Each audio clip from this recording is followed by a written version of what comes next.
avoided the kicks. Let's see if he can throw down in the pit. I want to see Barney the Boy. Let's go. All right, you heard it straight from the best MC in the house right now.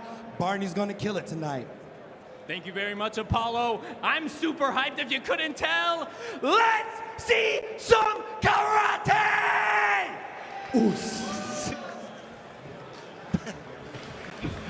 Best MC in the house is a mighty statement with the MCs we have here. Yeah, if you have Lenny Hart in the house, that's, you know, Aaron is really good. Bas, a token. It's flying right in front of our faces. A token that you can grab. Get it, yeah, get it, we tried it a whole bunch of times, you know. Now, Bas, the token is doing a lot of lifting lately. It's been very special. Our token holders have been able to use it to vote on our rule changes. And of course, we had a fantastic one recently. It's a summary of all the ways that our token holders have been able to influence the growth of karate combat. And most recently, kick 10, we added the elbows. Yeah, and that's, I think, and when the low kicks came, the rule number 5, we already were ecstatic. And even George St. Pierre was favoring it, and then now the elbows I go. In the beginning I was a little bit worried about it with the ground and pound, but with karate combat, if you place one knee on the ground, you cannot throw an elbow. That means throwing elbows from a squatted position is going to be very hard. So then I said, okay, it's okay. But then we have the walls, the 45-degree angle walls, and if you're against the wall, that means you're not considered down, and that's where they can still throw those elbows, as we saw with Trevino. I mean, guys, look, just how great is it that our token holders can get involved? They can pick their fighters, win some more karate tokens, but at the same time, they actually get to influence how this sport develops. They're the boss. From what I understand, they're actually going to be voting on our salaries next week. Oh. Well, we should be kind to them then. Pay to cast to be the boss. Well, don't forget, Karate Combat fans have cast their votes in the new Karate Combat Vote Live app, and 150 million karate tokens are up for grabs. You can download the app now on iOS and Android and get free karate tokens to help run the league and play at Karate Combat 50, October 11th. At Permissionless in Salt Lake City. SLC, baby. Guys, we made it to 50 events. Wow. It's going to be a lot of fun out there in Salt Lake. Oh, looking forward to that. Next up, we've got a lightweight bout, 150 pounds. Artur the Beast Gasanov taking on Vinicius Bereta. And Artur Gasanov, Bas, is a longtime WKF karate competitor, a Russian national team member, bringing a lot of experience back into the pit. Yeah, yes. He's saying his opponent's going to come forward, no technique. Basically saying he's sloppy, he's reckless. He's going to try to keep him away with his legs. And he's saying he's going to go for a back kick or a ground and pound for the finish. We'll see what happens. Yeah, and his opponent, Bas Bereta, he is a Kyokushinkai specialist, so he's great in that close range as well. That's right there in my wheelhouse. I used to do Kyokushin. He had over 100 fights. He says his training camp was perfect. His opponent kicks well, but he doesn't box a lot, so the game plan is shorter distance, stay on in, Kyokushin style, and he loves a spinning head kick or a body kick for the knockout. Now let's see if he can do that, because if you're very close, that's going to be hard to do. Yeah, two very traditional stylistic karatekas from different branches of karate, but this is a great one for the purists. This is Artur Gasanov and Vinicius Bereta. Boom.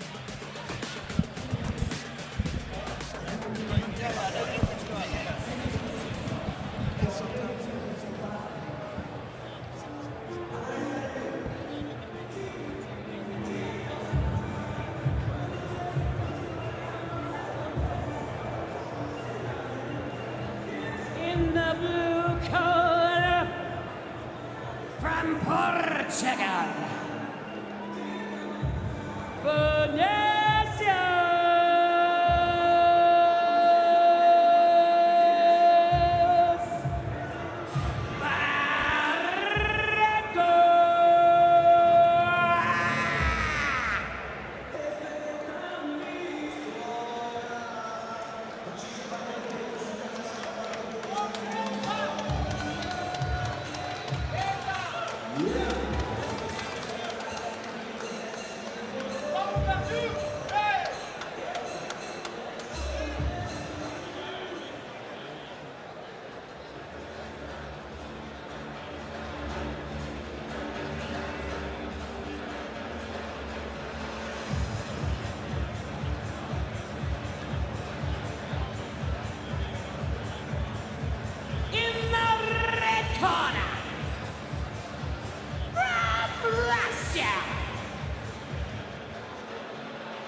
This is such an interesting clash of traditional karate styles. Of course, actually, both these guys still undefeated in karate combat.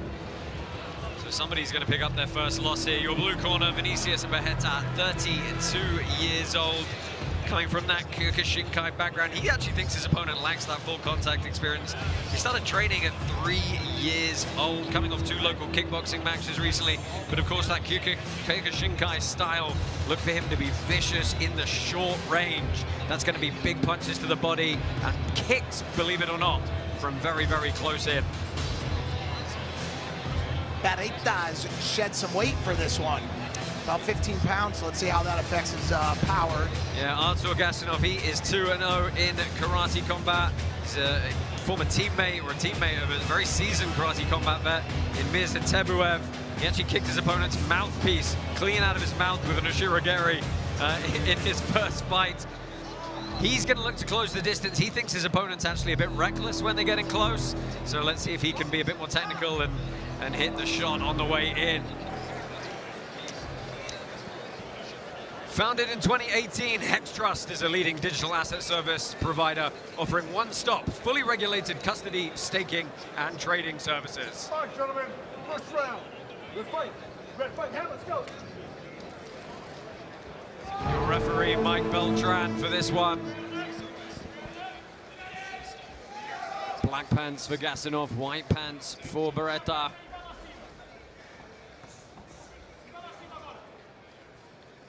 Bereta felt he was in a really good rhythm with his training and competing of late. Those 2 local domestic kickboxing matches he had. Oh, nice. Jet left hook. That was nice. Right in the middle. Oh! Yeah, because you see 2-0, but this guy's over 300 fights. Just, you know, sometimes you go, yeah, that's in karate combat. Yeah, over 300 full karate bouts has Artur Gasanov behind him. He said Bereta is sloppy on his incoming. Let's see. Nice jabs, man. He's keeping him back. Said he was going to use his kicks to keep him back as well. There's one. Nice, and because his stance is a little square, that is a great solid kick. Yeah, Bereta with a decent amount of kickboxing to back up that second dan. Kyokushin black belt, Pan Am kickboxing champion as well. I like that jab left hook that Gasanov was throwing in the beginning and connecting with. Add a cross to the head. That's a nice combination.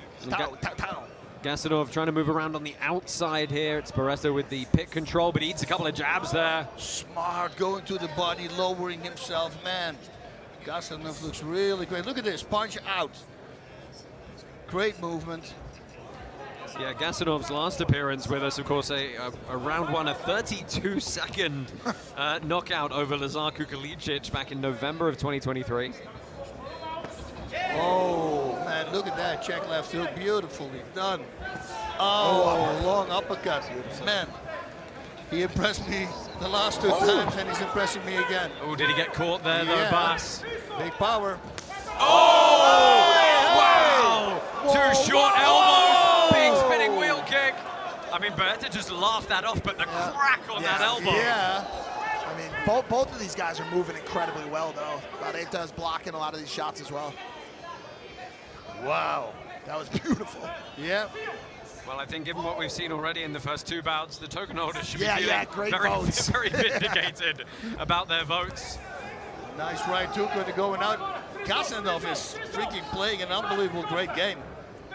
Punch, he's gone. Punch, he's gone. Yep, he's Constantly. in and out. Oh, beautiful. Like the Everything lateral. burger place. Look at this. Yeah, Bereta's trying to cut him off against the corner of the pit here, but Gasanov, really great use of the lateral movement as we get to the closing seconds of round number 1. Wow, that was fast. It felt like 1 minute, right? So exciting. Oh! There's a spinning back. Yeah, caught the guard as time expires, and there's a strong gaze from Bereta as he marches back. He seems not really worse for wear, but he ate a good few shots in that first 3 minutes. You know, that back kick, and it's beautiful when your opponent comes in, then to throw that back kick. Let's see what we can see here in the replay. Boom, nice cross. There's suddenly changed to a cross, a right straight but he got countered with that left hook. Here we go with the body kick. Look at this. Oh, it slipped a little bit up. It was not straight in there. Yeah. If he would have done that to the chest, it would have slid up to the jaw. So Bas, Mike, are you guys leaning towards Gasanov through those first 3 minutes? Probably, yeah. He's got a great strategy. He's using the outside perimeter. He's just getting in and out, getting clean shots in, getting back out again. We'll see kind of who has the gas for this, if it's Gasanov, because these guys are moving around a lot. Yeah, Gasanov. But everything, that spinning kick, and I mean, from the position he's throwing it, it's After 1 round, really amazing. Judge 1 has it at 10-9, advantage red. Wait, what is this? We got live scoring? We're doing live What? scoring. Was that voted on? Yeah, I don't know, but we're doing it. So you can see we were right. Gasanov 10-9. Just a reminder, KC50 and IFC5 are heading to permissionless in Salt Lake City, Utah, October 11th. Tickets will be on sale soon. Wow. He said ground and pound. Let's see what happens. This is his chance. Just a reminder, you can keep landing that ground and pound as long as you're continually striking. That last punch through the back door. Ready? Fight. Boss, before somebody gets knocked out here, what are your thoughts on the live scoring? How does that affect the fighters knowing that they're either up or down? That's why I love it. Look at this, all these jabs are connecting. I love it because that's the way to step it up. You saw Bereta right away came out firing because of it. Yep. May have already seen more action tonight than the last UFC card. Oh, that left hook lands. Yeah, Bereta stepping up. I heard. I couldn't see it. I was there. Listen, it was awesome. The sphere was great. Bereta stepping up his tempo a little bit here. That was nice. Nice jab. Bereta started to feel his range. And he's done a good job of cutting Gasanov off here. But Ooh, I like that. He faked the cross and then made a left hook. Dude. nice elbows from Gasanov in close. Nice left hook there by Bereta, and another one, 2, 3. He just keeps going. Talk about great seats. Right. Yeah, just right in front of us. Bas, how good is it in that short range, those elbows? You can get so much rotation in. And it's beautiful because they throw it the correct way because the stance is a little bit more open. And that means if you're more open, then your left side, if you're orthodox, will hurt much more to the opponent. Well, Mirza Tsebuev in the corner of Artur Gasanov. He's got to be happy with the work so far, but Bereta doing what he can to try and work his way back into this one. Yeah, Bereta can't figure him out because Gasanov is moving to the left and then to the right, and there's no pattern every time he mixes it up, because otherwise if somebody moves to the left the whole time, you throw back fist and he's going to walk straight into it. But he doesn't have a pattern. Oh, there's that kick again. Beautiful. That one connected. Oh, now to the head. High for it. Smart, man. Bereta's been keeping his guard very high throughout this contest. Arms a little lower from Gasanov. Good takedown, though. Looking to capitalize on top. You see, I would load up the punches here a little bit more because it's a stationary target, so might as well load them up. We're down to our final 15 seconds here. I think that high guard's actually working for Bereta. He's actually blocked a few of the shots from Gasanov. Jeez. And it's only going to take one of those big ones to land. These are big shots. Wow. Well, And every time felt like 1 minute again, right? I mean, it's so exciting.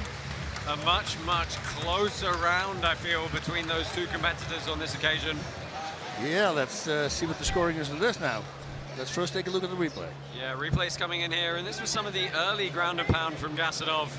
Now a knee to the body would be so effective. This was the attempt at the elbow from in close. So what, 2-zip Gasanov, I would say. First, boom, oh, that was the second kick after he did that body kick, which was very smart. He makes a body kick, and then he makes exactly the same turn, switches it to a head kick. Thinking. I love it when fighters are thinking. Yeah, it is going to be very interesting to see which way the judges have gone in this second round.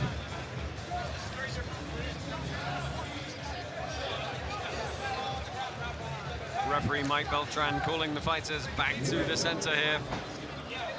After 2 rounds, all 3 judges they went to have it at Gasanov. 10-9, advantage red. Whoa, so he knows he needs to go for a knockout now. Yeah, Bereta knows he's 2 rounds down here. Let's see what he does. Same exact story, pushing forward. Whoa!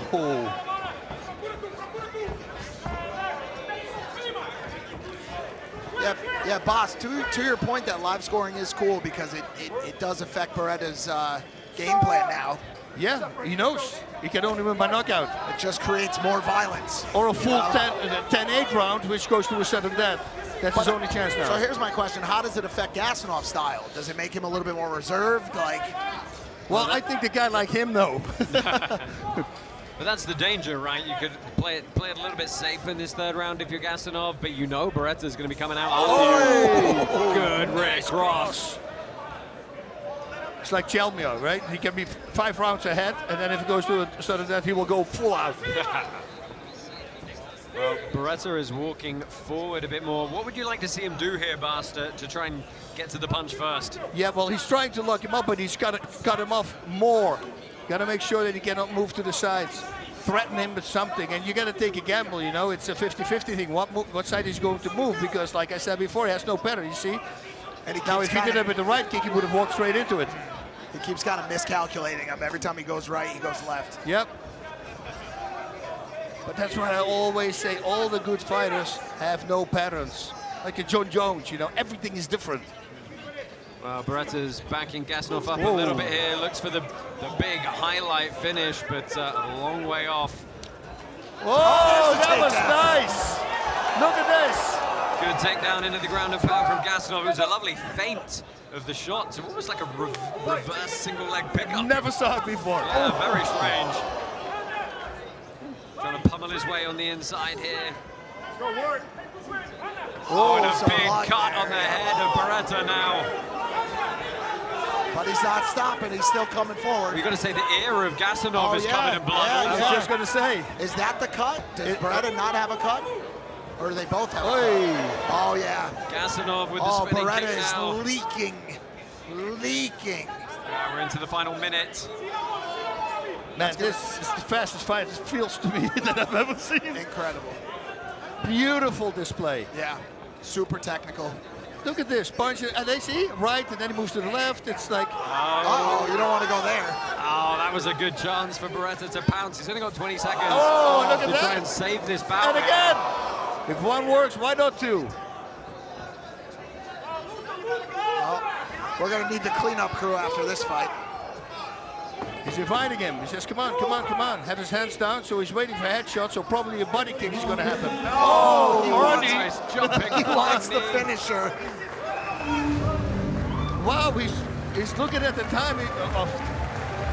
Wow. Great fight. What a Great display, fight. man. Gasanov. Incredible. Yeah, Gasanov looked great. Of course, he knows going into this one, we're not going to need, in all likelihood, to wait for the judge's decision. Love the respect from the 2 fighters. Elbows doing the damage there. The face of Vinicius Bereta. All kinds of claret.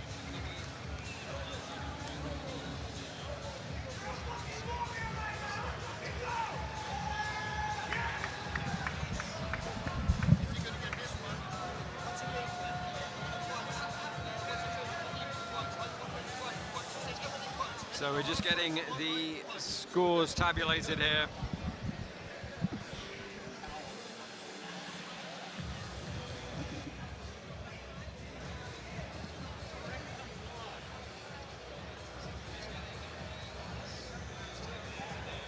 Well, let's get a quick word from Robin Black while we wait for these official scores. Oh, guys, that was a treat. Gasanov showed you the full complexity, the full scope of the wonderful martial art of karate. And make no mistake, that is modern karate. Karate has evolved many, many times. It's a river with many tributaries. It looks different today than it looked in the 1970s, in the 1950s, in Okinawan. It always is ever changing. That is modern karate. Gasanov used every weapon, every tool. He told lies with his body, told lies to be evasive, and he told lies to hide his weaponry. That was a beautiful performance by a wonderful modern karateka. Well, let's go ahead and get the official decision here. We think we know which way it's going to go. Quick look at one of the elbows from Gasanov. That's what we think caused that big cut.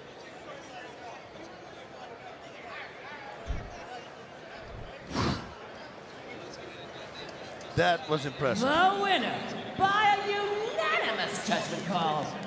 In the red corner from Russia,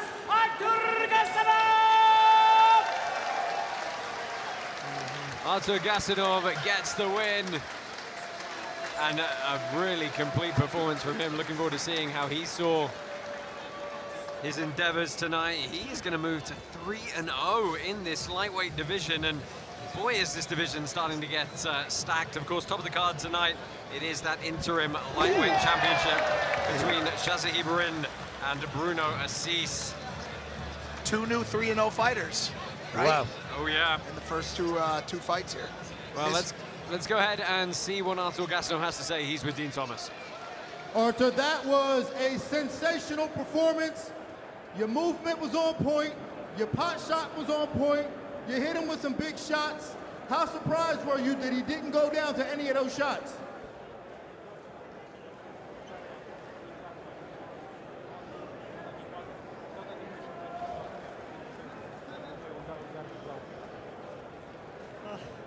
Hello, Singapore!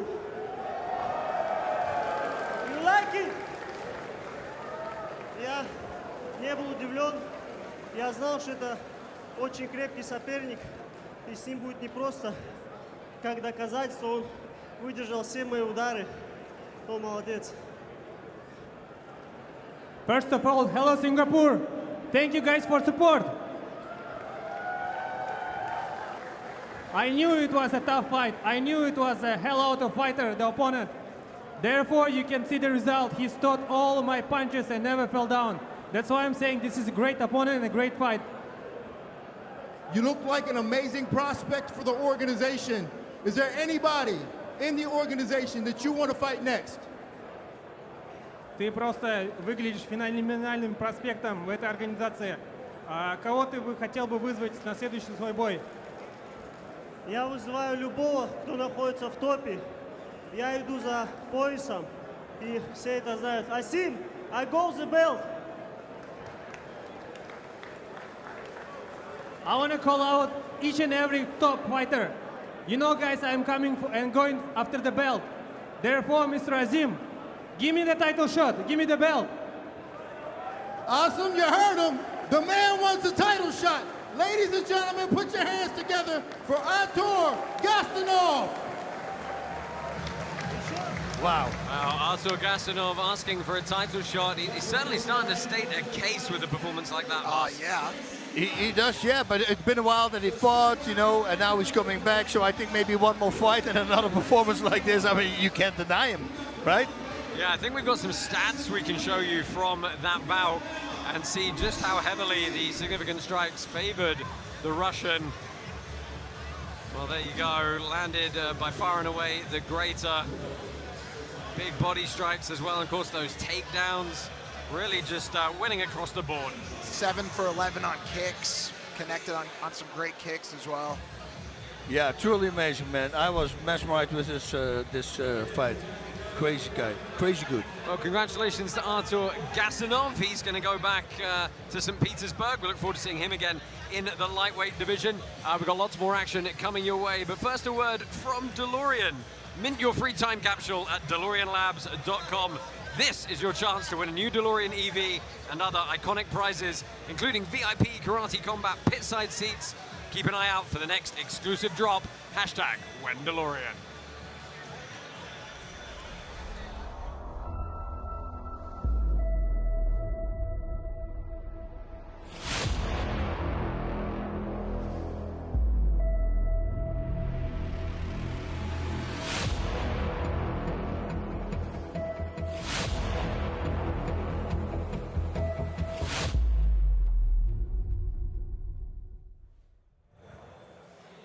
Guys, martial arts is a manipulation of time and space. Karate combat has been to Mars. We've sent George St. Pierre back in time to the dinosaurs. So it only makes sense that our partners at DeLorean gave us a time capsule.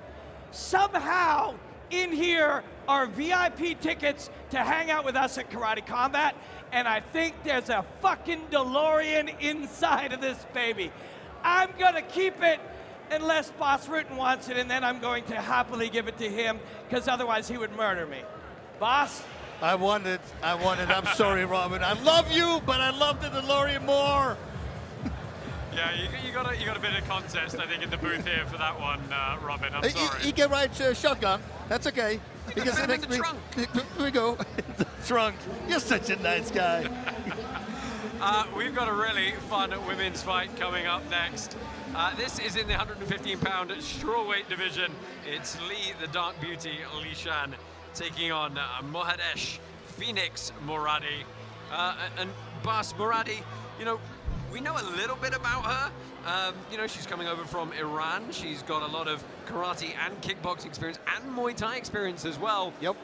But this might be a little bit of a step up for her on an international level.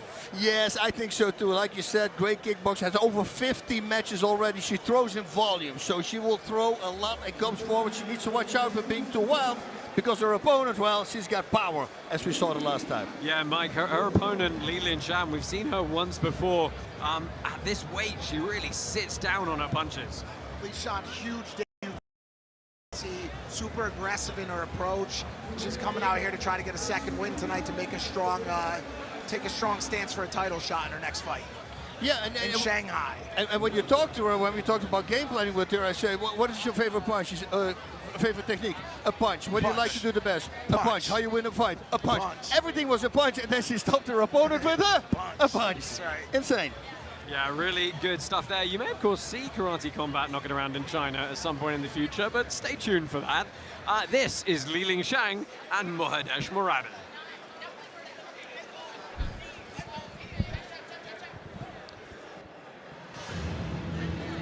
It's in the notes. It was in my notes.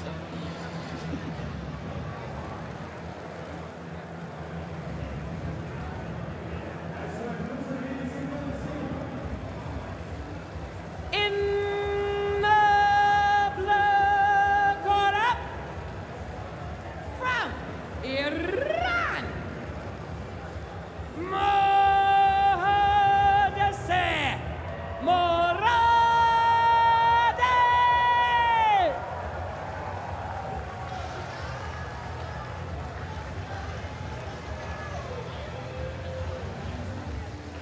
All smiles.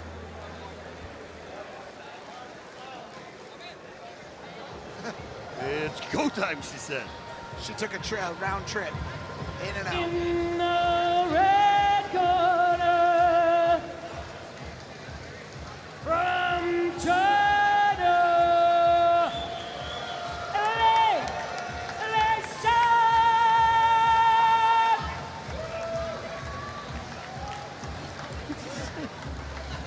They're so happy to be here, both of them. It's insane. They're smiling. Hey, it's like they're going to dance. Well, dance indeed they will. This is your teletape for this women's strawweight contest. Mohadesh Moradi, 28 years old, hailing from Tehran. She's got a lot of Muay Thai and kickboxing experience. Does have a karate background originally. As you heard from Bas, it's not 40 bouts, it's 40 medals. Whoa.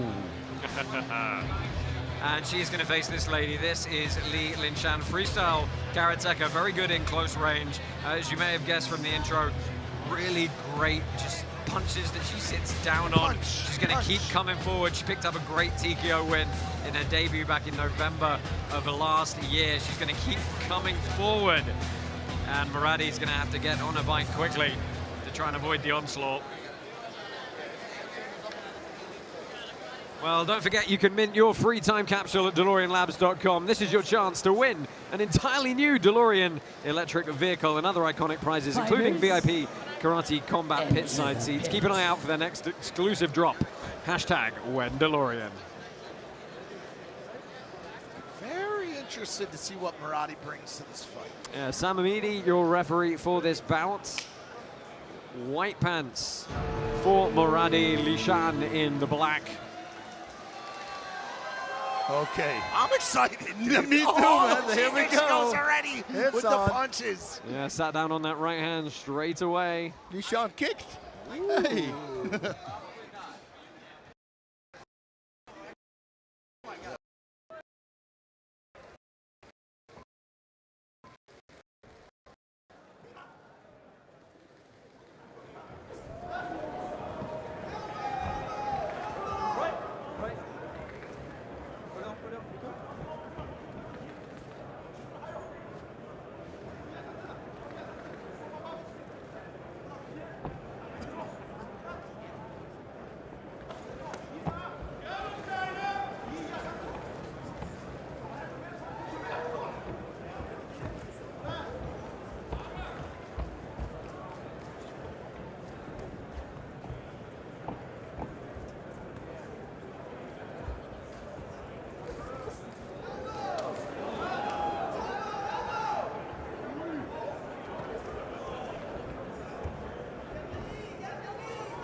Fingers near the eyes. Watch the eyes.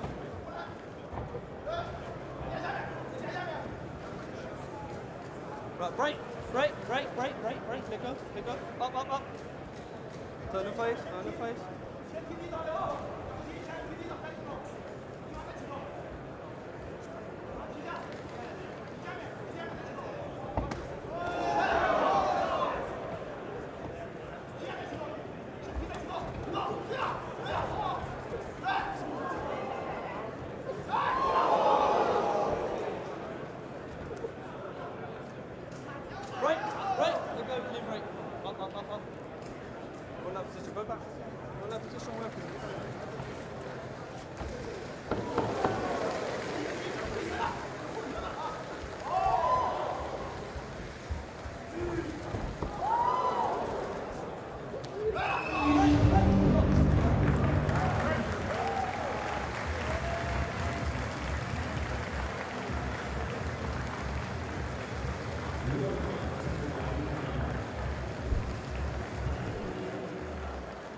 Watch your heads for me, please, ladies. Watch your heads.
Carry on.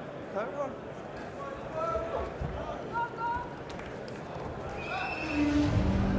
Stop till offside stop.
Go back, go back.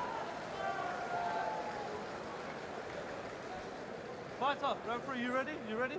Go.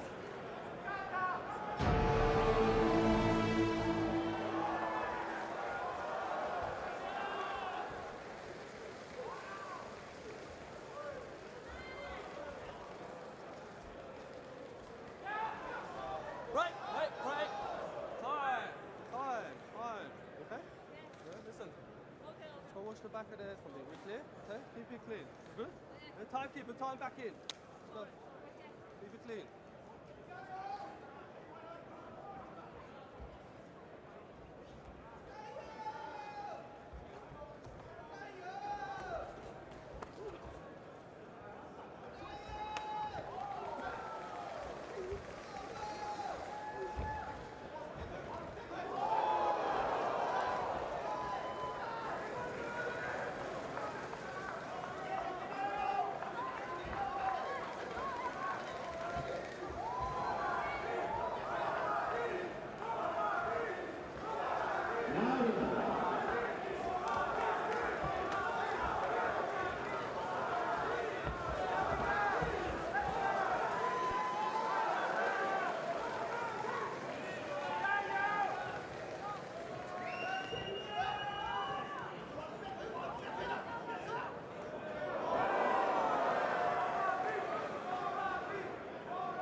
Turn the face, turn.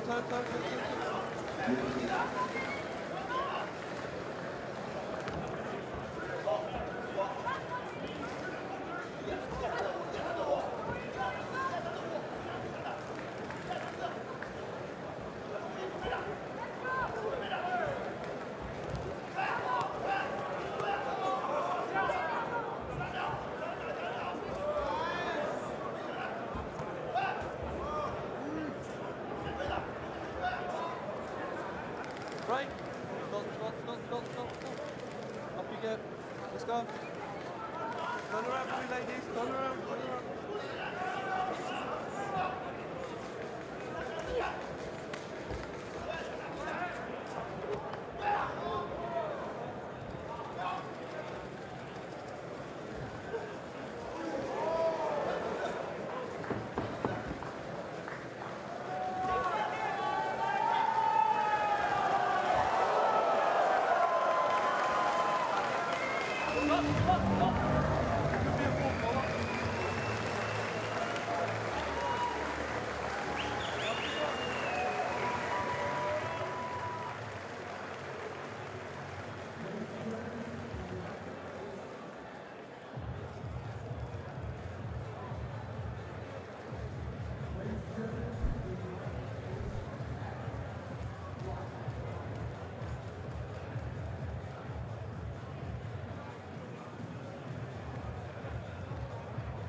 timekeeper ready?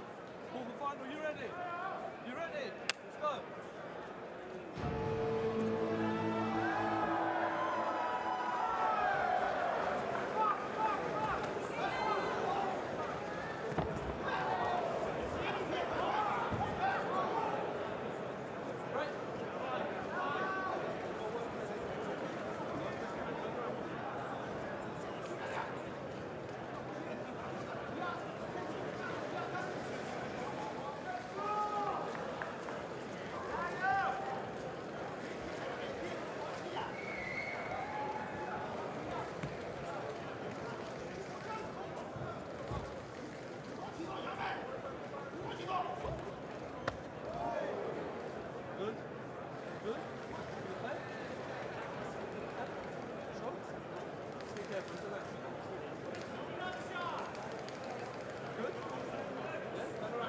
Shan requested a break for a low blow. Referee agreed.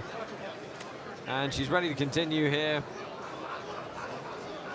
Just about 2 minutes left on the clock. Wow. Nice kick. She's able to throw these off-center kicks with so much... Step in left hook.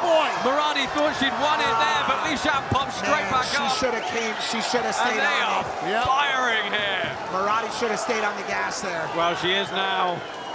But that makes her a little bit predictable. She lands again. Beautiful. The front kick fights had started the whole time. Minute and a half left here. That was by far and away the most significant action of perhaps the entire fight. Lishan getting sat firmly down by that left hook. But I think it kind of woke Lishan up as well because she's throwing some rockets. There we go again with the knees. It just keeps on going. Up 6 in a row. Even when they're hitting the arm, they're doing some damage. Yep. Really sucks because Moradi could probably finish her. Should have stayed on the gas. Yeah, she stepped back to admire her work a little bit too quickly. Early celebration. Yep. Final minute here. We saw how fast and furious they finished at the end of regulation time. See if they can do the same here in sudden death. She's waiting. You see that she was waiting for Lishan to throw the cross and to kick a liver kick underneath. And she did. Nice left again. Nice left again. Oh, now she's coming. That landed as well on the way in. Lishan getting lit up a little bit here. She's got 30 seconds to turn this around, or this is a Moradi victory. Yeah, the token holders are going to be gritting their teeth for these final 20 seconds. 76% of them could well be wrong at the outcome of this bout. Oh, that's what she wanted.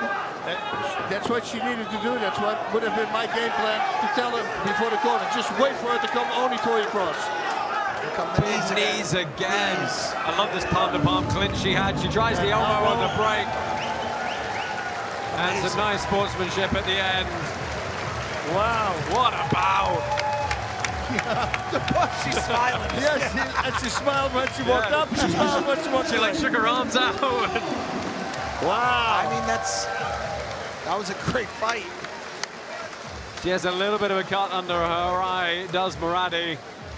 But the crowd very appreciative of the action we've seen here.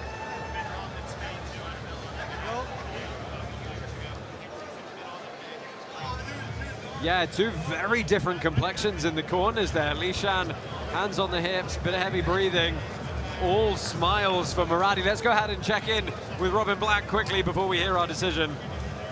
Yeah, my friends, like a fingerprint or a snowflake or the DNA of a baby, every single fight is unique. It's one of one. And some fights are organized and easy to understand and elegant, and other ones are scribbly and chaotic and vulgar. That was a vulgar fight, and that's the fight Moradi needed to create to stay away from those crisp punches and fatigue her opponent, wear her down, and have the strongest round in round 4. A brutal, brutal fight for both women, but a beautiful fight. I suspect Moradi will be the winner of this one.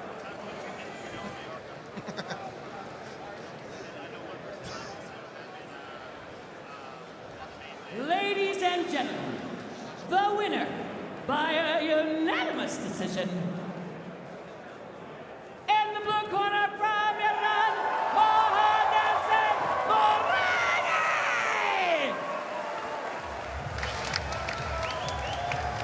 Bangladesh Moradi reigns supreme here in her karate combat debut. The smiles very much warranted, it seems. Talk about unassuming. I did not expect that. No, right? That was incredible. Yeah. She is pit side with Dean Thomas. Let's hear how she's feeling. Mahadesh, that was a gritty showcase of your skills. You impressed everybody in here. When you took off the little hijab hoodie, we knew it was on. Tell me how you're feeling right now after this victory. So, I'm so happy. I was waiting for this moment 2 years. I was struggling with a lot of problems, but now I think all my hard working pays off, and I want to say thank you for everyone who helped me. ممنون. استاد دیوچی، استاد احتشامی، آقای حیدری بابت همه همراهیاتون توی این مدت بدون شما این ممکن نبود. ممنون از همه. Thank you so much. Thank you. I will forget the name of it. Thank you, Casey. President Awesome, she wants to thank you. Thank you, organization. Thank you so much. Ladies and gentlemen, make some noise for Mahadesh Moradi. Very likable too, right? Yeah, she's very amazing. likable. She's What a fun fight. Yeah, that was beautiful. I love this. Well, let's take a look at the stats here. Look at the attempted strikes in this one. 267 attempted strikes, 213 from Li Shan as well. Landed 179 of them. Body strikes, landed 82. How many of those were knees? Yeah. 82? Yeah, probably 82, yeah. Wow, she just went to town. Knee. Just the last thing I was expecting from her. Yep. Actually, her demeanor is so unassuming, and she came out just a brawler, an absolute brawler. Let's take a look at some of the replays here. Here we go. Way. And well, if one works, why not again? Hey, let's do it again. Yeah, she really loaded up on those knees in the clinch. And that was a big cross from Li Shan. She just walked through it. Yep. Like it was nothing. Yeah, that was the other thing. She was eating some of those Li Shan punches as well. She's got a lot of grit. You know, so often a lot of people overlook some of the women's bouts, and especially even at the lighter weight classes in the women's divisions. But we have cracking matches time after time. Well, the highest numbers we ever had, almost, right? In strikes, punches, kicks, anything. So, yeah. Amazing. Many times the women save the day, right? And Absolutely. events do it, other events as well. Yeah, we have got 2 more fights on our prelims coming up. Then it's time to go straight into our main card. Stay with us here at Karate Combat. First, a word from our partners at Defy Kingdoms. They are on the verge of their biggest release ever. Check out this sneak peek of PvP gameplay coming soon to the DFK Coliseum.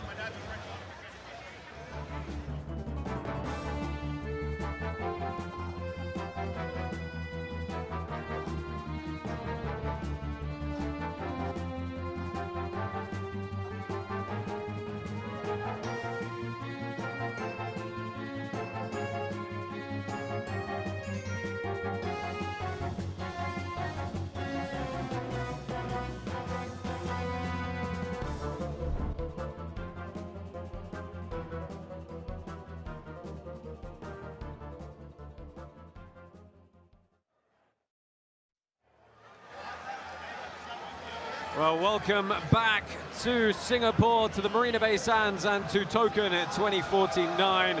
Thank you very much to them for hosting us here in Singapore. What a backdrop we've got. Incredible. Bass, I think he's coming for you, buddy. Who's going to come? Oh. Nah, come on, that's okay. I just find the off button and I push that and then the machine is over. Well, he can't get inside that force field. Force field, right? Yep. Oh, We he's hope stuck not. outside. Well, that's good. Guys, we have got so much more action coming your way. Our lightweight division, it has to be said, bearing in mind, of course, that it's our interim title fight in that division this evening. Our lightweight division is absolutely bonkers. And we've got Jeremy Payet, one of our potential top contenders, coming up next, and he's taking on newcomer Alejandro Oteo. Before we talk about Payet, let's start with Oteo making his way over from Mallorca. He's got some Muay Thai experience, but he's a Taekwondo specialist as well. Yeah, over 100 Taekwondo matches, 17 pro kickboxing matches. He said he had the best.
Stand back, stand back. Pisa fuerte, pisa fuerte, Dios. Mételo.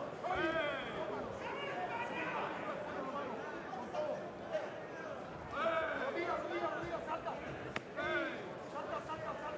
Salta atrás. Rodillas. Oteo.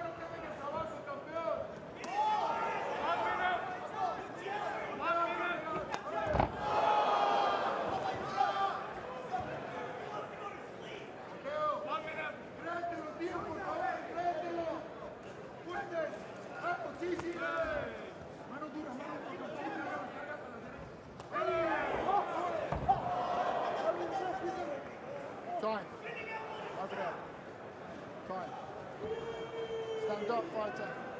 Stand up.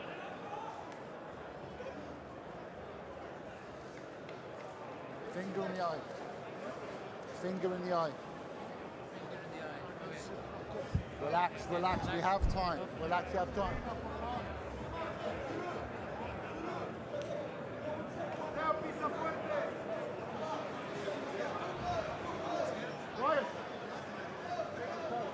Which would be a real shame. Wasn't it? Well, let's have a look at the replay again. So, comes in, I don't see a parry into the eye, doesn't touch him. There's the elbow, and he's saying that's the eye poke. That doesn't look to me like an eye poke, but No, I don't know it how looked- his fingers were. So. No, I mean, it looked like it was a palm, didn't it? Another One angle. more look. Here we go. We're going to play it back, and it's that left hand of Payet over the top as he goes. Oh for yeah, palm. could have been a. The fingers were pointed kind of down. It's so tough to tell. I mean, it's definitely not decisive from. Awesome. President Awesome saying it was a poke. The thumb. I think it was the thumb. We think it was the thumb that we couldn't see on the angle that may have found its way in. Oh man, I hope this is not going to stop Yeah, that the would fight. suck. And obviously, you could see a world where Oteo, quote unquote, can't continue because of what was just happening before the eye poke.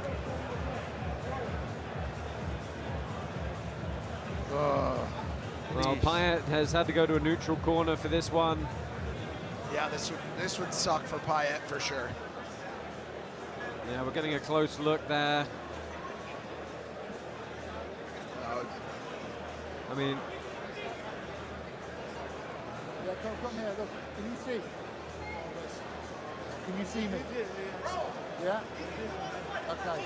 Can you see out of this side?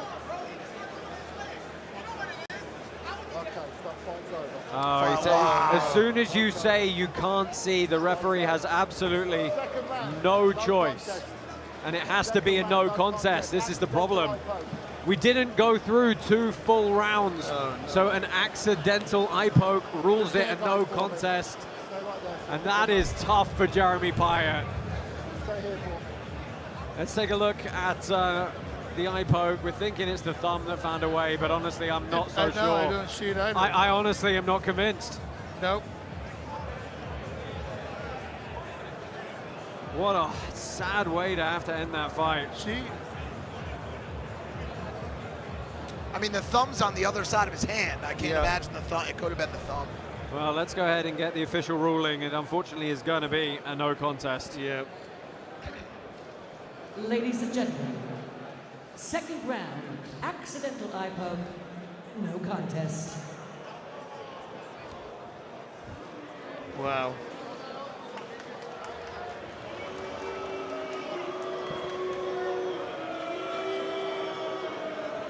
Well, Jeremy Payet cannot believe it. He doesn't know what to say. It's very unfortunate. It's just how the rules shake out if you haven't gone through 2 of the 3 scheduled rounds. Payet doesn't want anything Payet to doesn't do want with to this talk to at him. all. Yeah. Oh shit! How come there's nobody in the pit with him? Well, Payet's having a word with President Awesome. While we wait to clear this up, let's check in with Robin Black for his opinion. Yeah, thanks, guys. Hey, listen, in life, you can't control outcomes sometimes. All you can control is yourself and how you respond to outcomes. In this case, both of these men really get to take something special away. For Payet, he has leveled up. He is moving towards mastery as a martial artist. Now, it's not about his hands and his feet. It was about his eyes and his brain tonight, how he was interpreting combat.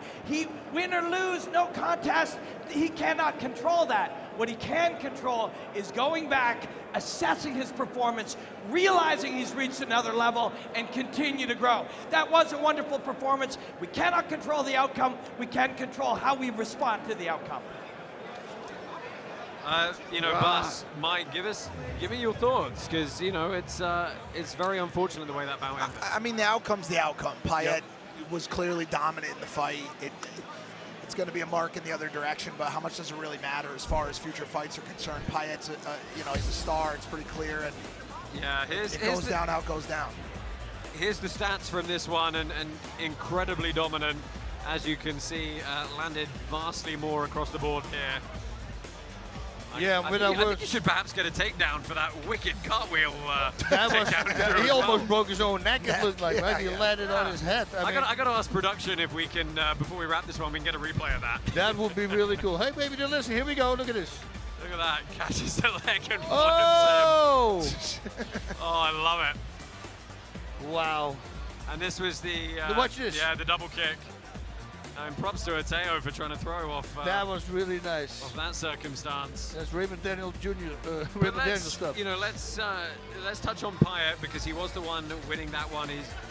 Bas, is he someone you want to see in title contention sooner rather than later? Yeah, 100%. I mean, he impresses me every single time. And right now, again, I'm saying it the whole time. If somebody gives somebody a hook, they go all the way back. He just goes, zoop, just lets him miss. That means he's in complete control. Everything he throws, those double jabs that he was landing, jab left hook.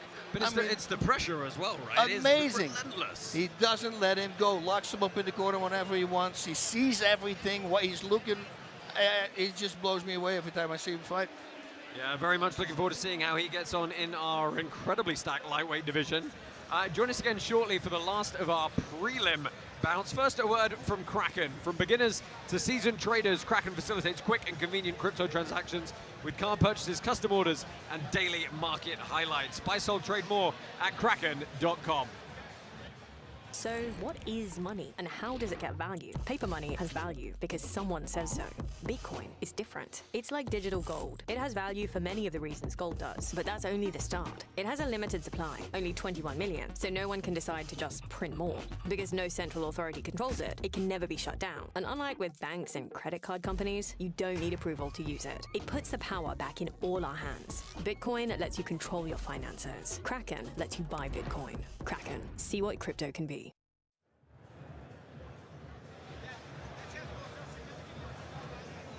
Well, welcome back to Karate Combat 49 here at Token 2049 here in Singapore.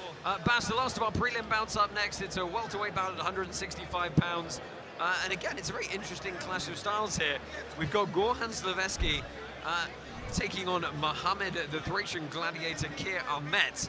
And both these guys have sort of been touted by each other as somewhat one-dimensional in certain areas. Might not play out like that. We're going to find out. And Ahmed said this. He's enjoyed his training camp because this time it's only striking. He knows his opponent is strong. He's a southpaw. He's got great hands, but it's only boxing. So the game plan is this: mixing up takedowns with striking, and he would love to have a right high kick knockout. Yeah, I mean, Keir Ahmet is, you know, in mixed martial arts at least, predominantly a very good grappler and submission wrestler. So really getting a little bit out of his wheelhouse, perhaps. I know, but he has a bunch of submission victories, and because he has that, he has also takedowns. And we know with Slaveski, it's hard. You know, he doesn't really train on takedowns, but since his last fight, he's been really focusing on takedowns and on total karate. So we're going to see kicks from him tonight as well. Yeah, Slaveski, of course, undefeated BKFC bare knuckle champion, came in for his KC debut against Brandon Jenkins, thinking he was going to come with just the violence in Thai. And Mike, the mullet put a stop to that. I mean, Brandon Jenkins is the man, the myth, the legend, and you know, Slaveski's going to come back and try to make this one work for him. Yeah, this is a man really on a redemption arc here. Gorhan Slaveski taking on Mohammed Keir Ahmet is the last of your prelim fights.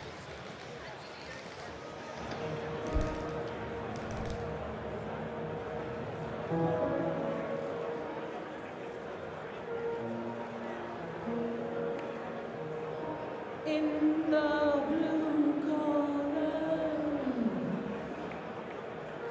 from Greece, Mohammed Keir Ahmet.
very interesting to see how these two fighters have evolved coming into this one. Looking to put different areas of their game to the test. Mohamed Khayat, 28 years old, the Thracian gladiator, making his way from Thessaloniki in Greece. He's a combat jiu-jitsu national champion and a Japanese jiu-jitsu stylist. Actually our third Greek fighter to have joined Karate Combat. We think he's going to be very aggressive, going to look to get in on the inside and try and put that grappling to use, get a hold of the traditional boxing stylist. Facing him in the red corner, Goran Slaveski, that 0-1 record you can see there doesn't really tell the whole story. He originally is from Macedonia, but makes his home in Miami now. He is undefeated in bare-knuckle boxing, and did actually have some Kyokushin experience right back at the start. He's a pressure fighter who aims for maximum damage. He says himself, though, he relies a lot on just being incredibly violent. Yeah. Fighters, enter the pit. Well, don't forget, you can download the Karate Combat app, vote live, iOS and Android apps today to collect your 88 free karate tokens so you can help run the league and play up-only gaming at Karate Combat 50, October the 11th at Permissionless in Salt Lake City. All right, gentlemen, first round. Boss, let's see what 1 year off looks like on Slaveski. Yes, and I heard we're going to see kicks as well from him, because normally he really... There we go. There we go, first thing out the gate. Yep. That was almost like a sign to awesome right there. Like, look what I learned in the past year, you know? Yeah, I know how to kick. Here we go. Oi! Does he know how to and take that's from kicks? the grappler, high kick, Yeah. and that was nice.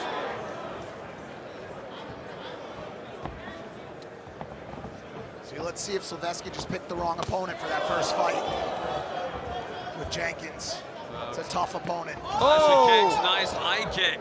Yeah, and it got still through, because if you put your hand against your head, power will go through. Oh, and that left just ducking under the chin. 1 inch higher, that would have been a problem. Yeah, we're curious to see how the ring rush treats Slaveski. Of course, a couple of wins already this year in MMA for Khayat. So he's riding a bit of a streak coming into this one. Josh, how would you rate Slaveski's kicks on a 0 to 10 scale right now, so far? I mean, I think Bas will agree with me, right? It's a great effort, but he can do is setting them up more. He did great. The inside low kicks are really good, but Ahmed, that high kick, that was a very impressive high kick.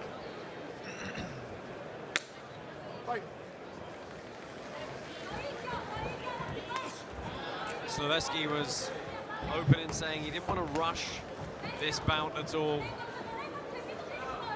No, he had a whole lot of respect now suddenly for nice knee there by Ahmed. Yeah, and you see how Ahmed wants to get back to his feet quickly to try and land some ground and pound. Slaveski was holding him like a koala bear. There are those elbows.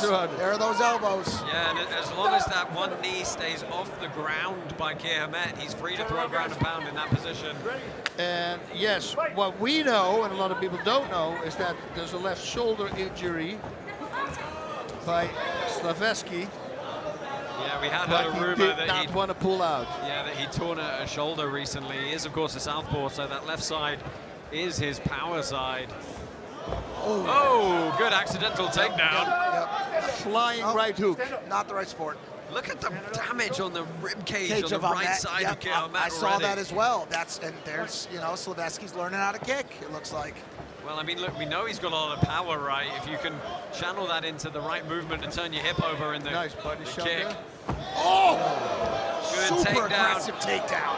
Yeah, can't ground and pound from both knees on the ground, though. When I say stop, you stop, right? Stand up. You could Now, get Slaveski's messing with the wrong guy now. Yeah, that was not a legal move. And now he can.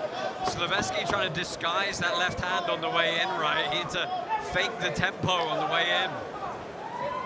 Closing seconds, round number 1 here. And a fairly even first round. Very even, yeah. I would say maybe leaning towards Slaveski just a little bit. There's some damage on Ahmed's rib cage and a pretty strong takedown as well from Slaveski. Let's take a look at some of the replays here, and oh, again, that was so close to being the lights out shot. But this was good work. That's beautiful knee here by Yep. Ahmed. That was the takedown, and right away goes to the ground and pound. You know, when you talk about body lock takedowns, that was incredibly clean, but he landed in a position where he couldn't throw legal ground and pound. This is going to be a very close round for the judges to score here, as you get a look in the corner of Khayat. Sure, it'll be a split round.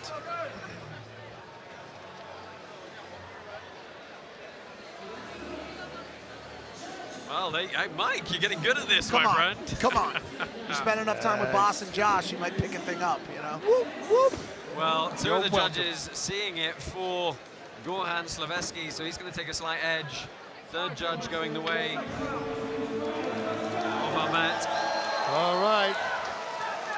Well, that high kick we're going to see again, because that was close, and I think his corner would have told Ahmed to throw another one. Beautiful takedown here by Ahmed. Yeah, and you can see he tries to pop up to a position to throw ground and pound, very conscious of where he can legally do that.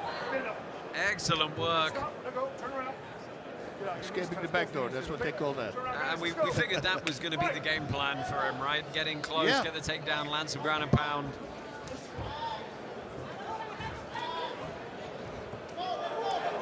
Slaveski just These lunging big, with these wide, strikes. lunging punches, dude. Yep. He's covering so much distance. Yep. Yep. A lot Be a of little bit power more on it. compact. I love that body shot. Nice knee attack there by Ahmed. Yeah, and he's got to wrestle up a little bit here. It's funny because Slaveski said Ahmed's striking is wild and leaves him open, but it looks like Slaveski's the one with the wild, wide open punches today. It was good awareness from Slaveski to throw that kick on the break. It's smart to go with these body shots. Yeah, they're starting to mount up now. Yeah. You can see the grimace on the face of Khayat. Yeah, and especially if you're an open stance, so one is the southpaw, the other one is orthodox, the body shots land up perfect. And Slaveski did a good job of getting that one knee up off the ground to make it a legal striking posture. But you see with the elbow, he didn't really load him up, and that's the left shoulder that is hurt. Oh, it looks like Ahmed is a little dizzy. Ahmed is tired here. Yeah. I think it's fatigue from the body shots. Yeah, this could be over here. Gorhan Slaveski swarming for a controlled finish. If he plays his cards right now, he's going to win the fight. And that's going to do it. Gorhan Slaveski avenges his debut and He's moves got to it. 1-1 in karate combat. Well, that probably feels good. Yeah, and especially with that injury that he had, because it was a really bad injury, but he still wanted to fight. He just couldn't let anybody know, of course. Nice moment between Perez and Slaveski. Well, let's take a look at the finish here. It was Slaveski just with the flurry. Some of them got through, some of them didn't, but absolutely no response in the end from Khayat. I think, fatigue really setting in with the body shots. I think exactly that. That right short hook, almost hook, tiny cross-like mixture, close distance, straight to the body. That set it up.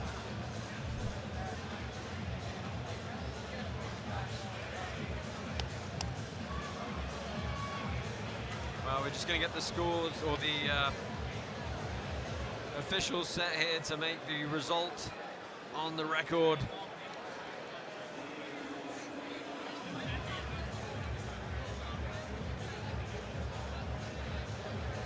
Ahmed, he surprised me with that high kick. The high kick was a very nice high kick, and it almost looked like it hurt him a little bit.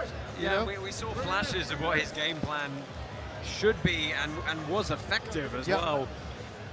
But ate a few too many of those shots to the midsection. We'll look at some replays after we get this one made official. Let's go down into the pit. The winner by a TKO in the red corner from Macedonia, Gorhan Slaveski!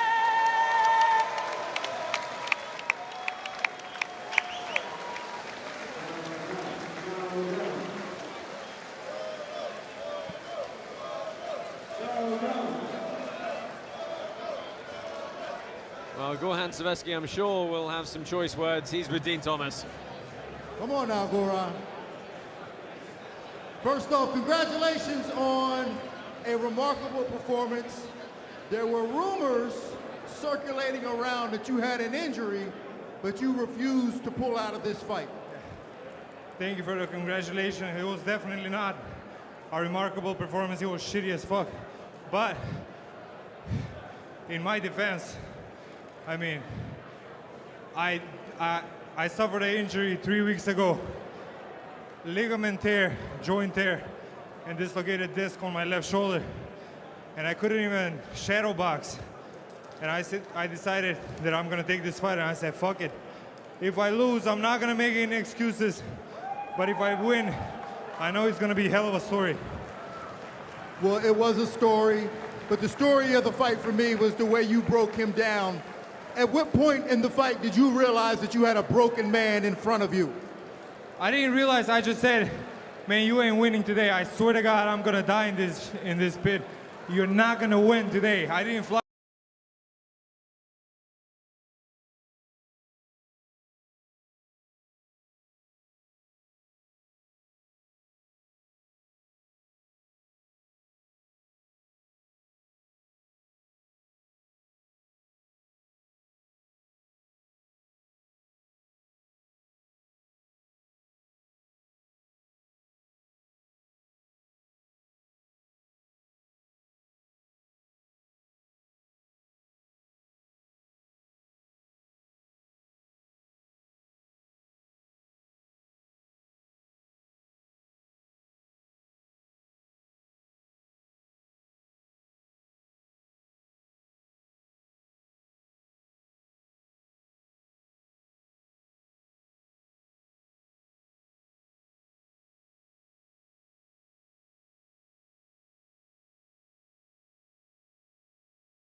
Yeah, Askarov certainly didn't have it all his own way.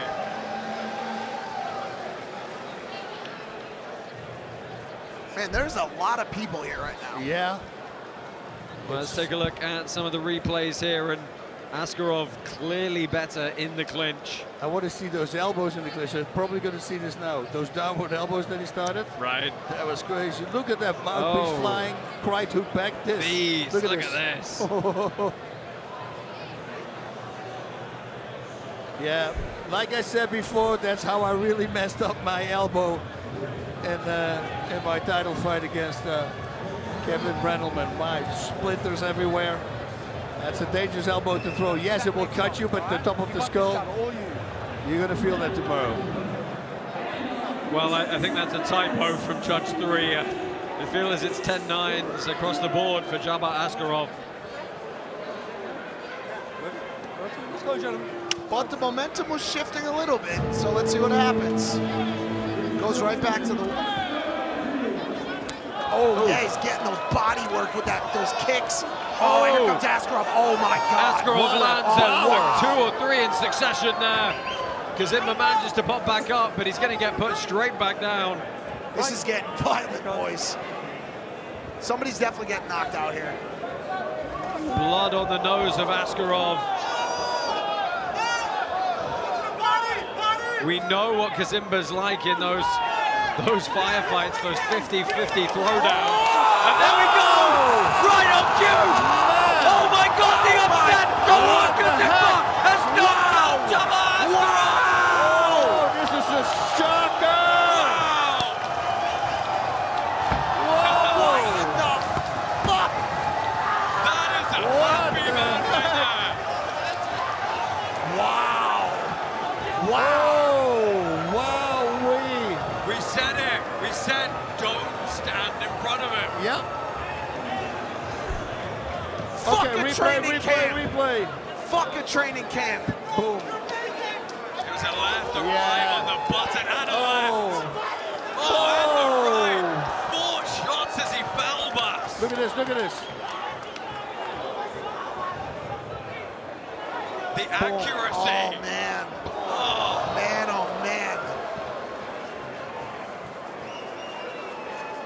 This is insane.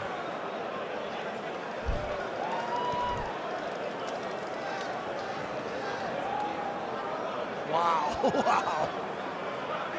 The winner by a knockout from the land of Kazimba! Wow, wow, wow, wow, wow, wow, wait. Amazing. Wow. Oh man, this is insane. Lord Kazimba getting a huge ovation from the crowd here. Oh man. And his award is he wins the fight. Well, he is pitside with Dean Thomas and very, very happy indeed. Oh, Kazimba, you had an interesting couple of hours, right? When did you get here knowing that you were going to take this fight? They called me yesterday. In the morning, I was on Oteo with my girlfriend. The whole night I was fucking. They called me, I picked the call. I come here. 13 hours on the flight. I arrived in Singapore. Lunchtime today, I went to the hotel. I rested only 2 hours. I've come here and I made it. That means I don't need to train. What is this? I was thanked for people this. Anyone wants this title, I need it. And you was a heavy underdog going into this fight, fighting a very tough guy. Did you expect to be able to knock him out the way you did? They called me, they said, are you ready to fight the legend? I watched the fight. I was like, yeah, this is simple money. I called my manager, and my manager said, yes, go and pick that man and bring it, we go for holiday. But I'm not taking it for holiday, I'm taking it to buy for my people food in Africa. Because 900 people, they died in my country because of no food. But this money, at least I can buy like 5 cars of food for them. But I don't want to disrespect him. He is the champion. He is the champion. Don't respect him because of me. He's good, but I'm different. That's why I've knocked him out, because I'm different. I can tell that you were different because you had a rough first round. He caught you with some elbows, but you came back in the second round and knocked him out. Because I get the right corner. He know how to do. He is the Lumpini champion. He showed me what to do. He said, we need it, you can take it. Thank you, coach, and thank you everyone who has come to support me and everyone in the world. See you soon, I'm coming back for the title. Awad, I think I speak for everyone in the building. You've impressed us all. Ladies and gentlemen, make some noise for Awad Kazimba.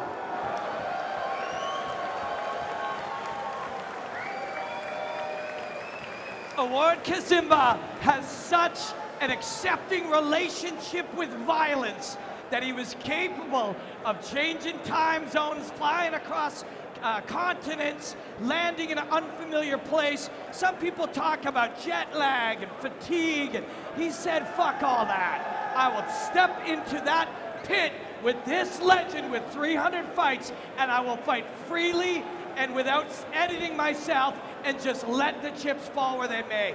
That is one of those moments where you just understand how incredibly inspiring combat can be.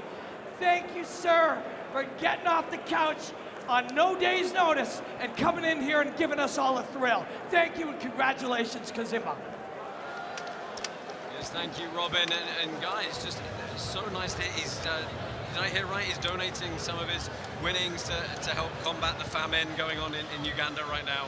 Dude, that's a fighter, right? I mean, what a respect, and the way he was saying about his opponent, don't disrespect him because he's a champion. Let's take a look at some of the replays here. Can I just say, I'm so happy Levi Mariquin missed weight, and we got Chris Alvarez and Awad Kazimba out of it. Look at this. Clinic. Wow. Incredible. It's the accuracy of the shots on the way down, right? It's like amazing. 4 in a row. Moving target, they always say it, right? Very hard to hit. Well, not for him. Here's the reaction from the commentary crew.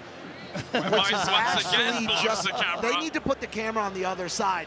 Listen, how crazy is it that tonight the story is 24-hour training camps are the way to go.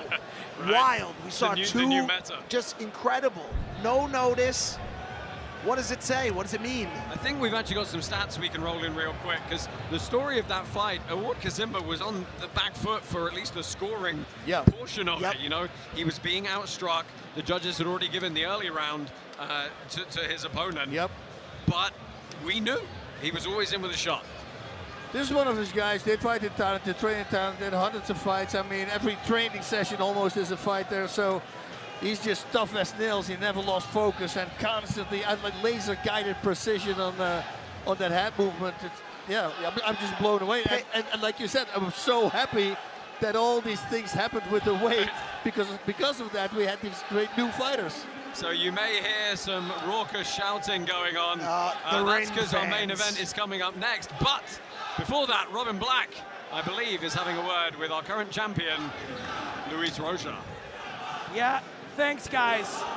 I'm here with one of the greatest champions that we've ever had in our young history of karate combat, Luis Rocha, the reigning karate combat lightweight champion, but not defending tonight. You're injured. How is your injury, first of all? Hi, everybody. Good night.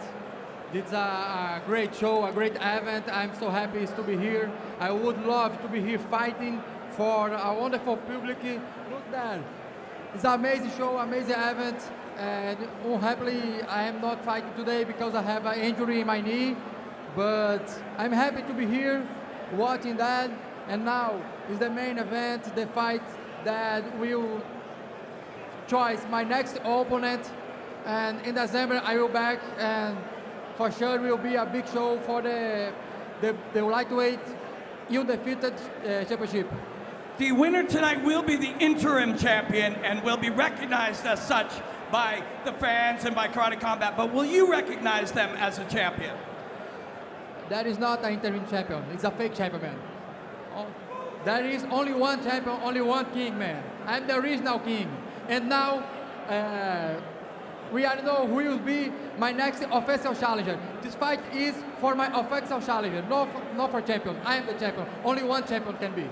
And who do you think is going to win in 3 minutes or 9 minutes or or all the way through 6 rounds, whatever, who do you think is going to win tonight?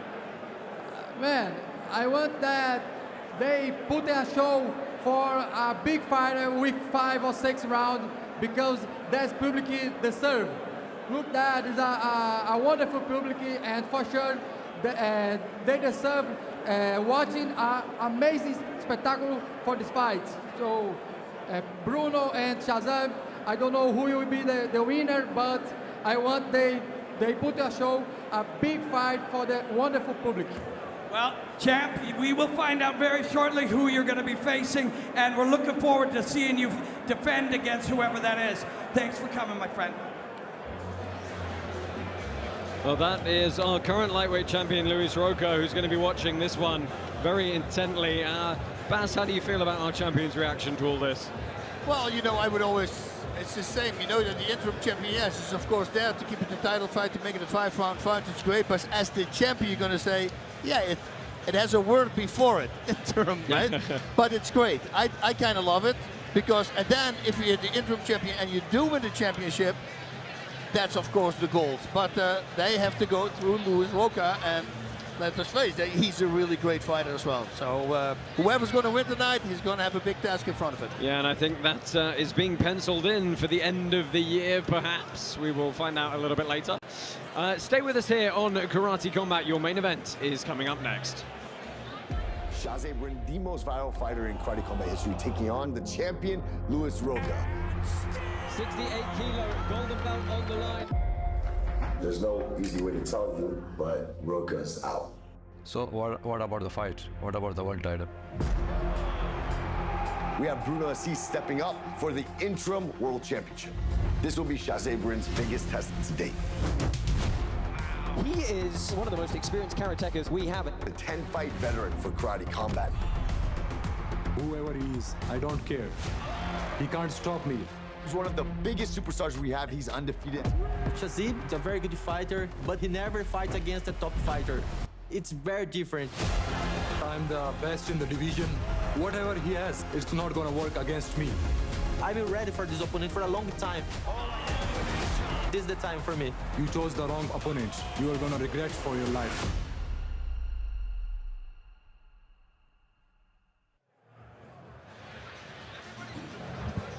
Well, it is main event time here at Karate Combat 49. Thank you for joining us here from Token 2049 at the Marina Bay Sands in beautiful Singapore. My name is Josh Bama, joined by Bas Rutten and Mike Malak in the booth here this evening. Guys, main event time, interim title fight. We've got Shaz Rind taking on Bruno Asis. Rind, we've seen fairly recently, and he's getting better every single time, puts great combinations together, and he's got real finishing instinct.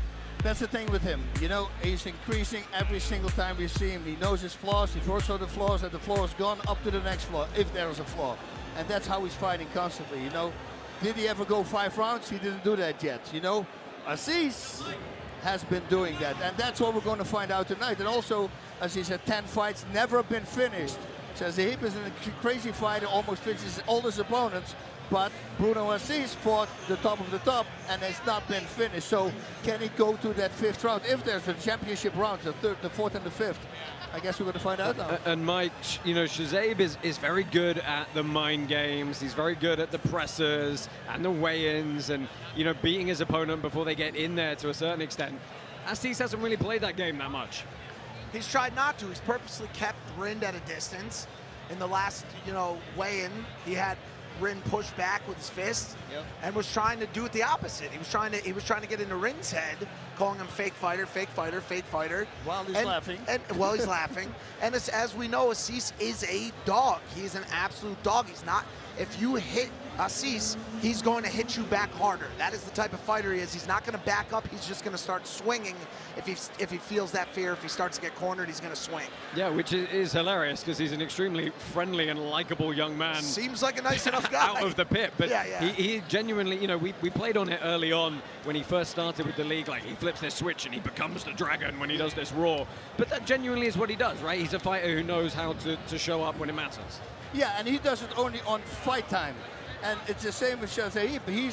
He's a very relaxed, very calm fighter, but fight week, he's a different person. Yeah. You know, he starts spoke to his opponent, starts pushing the buttons, he tries everything to get in his opponent's head, and it looks like, my God, he's kind of a douchebag if you think about it. But he's the friendliest guy, so now we got this friendly guy, and both are going to two change friendly guys on the day of the fight. That it's going to be a treat for the people. And the question is with Shaz is, when does the star power and the pressure start to catch up? Every time this guy wins, he goes back to Pakistan, to this mob of people and the government and the royals, and everybody's excited to see him. And when does that pressure start to catch up to him? When does he start feeling that weight pressed on his shoulders as he enters the pit? Yeah, that's all questions will be answered, if not now, in a title fight with Luis Roca coming up. Let's go ahead and get a word with Robin Black to set this one up. My friends, there comes a time in the campaign of a great young warrior that he must be tested. And make no mistake, Shaz is a great young warrior. He's got the animalistic nature of a tiger and the precision of a surgeon. But in Bruno Asis, he will face a real test. A man that has never been finished, cannot be broken, and is as ferocious as he is. Who's ready for the main event? I said, who's ready for the main event? This is for the interim karate combat lightweight title. Shaz versus Bruno Asis. Enjoy the hostilities, my friend. I had the opportunity to fight one time for the golden belt. This time everything's different. This is the time for me. I left my people, I left my family, I left everything just for this day. I am here for world title and I will be champion. Shaz versus Bruno Asis for the interim world championship. I received the invitation 2 weeks before the fight, but when they say you have opportunity to fight Shaz, I say, okay, I'm ready. I'm training for that. Bruno Asis is well known for his striking power. There's always one game plan, and that is to knock your opponent out. I like to hurt my opponent, I like to knock out all the time, but I need to control my dragon inside of me. Boom! Look at that. I wanted to be an example, not inside the pit, but outside it too. I have a lot of kids, believe in my work, believe in me. I'm fighting for 20 years of my life for this moment. I need to win, I don't have other option. He is a good fighter, but in front of me, he's nothing. I am the first Pakistani fighter. I have to show everyone where we came from. If you take my ancestors' background, they fight for their life, they fight for the food, they fight for their land. It's in my DNA. This guy can do pretty much anything. He's one of the greatest stories and greatest fighters in KC right now. This belt deserves a real champion. I'm the real champion. This time he's taking on a 10-fight veteran. It's time to actually test and see if the hype is real. He's a beginner here. He never fights against a top fighter. I'm gonna go there, I will knock you out. I'm not here to play. Yeah, I know my opponent talk a lot, but I believe the purpose of martial arts is to respect your opponent. You are here for fight, you are not here for respect. If my opponent don't want that, I don't have a problem. I'm ready for this for a long time. I asked for you in Mexico. You are top 3, let's do it! And you cancel it out. Why? You were scared or what? Everything have the correct time for happen. Now it's the moment of the dragon. You will cut, you will bleed. I'm coming for you. You can't run anymore.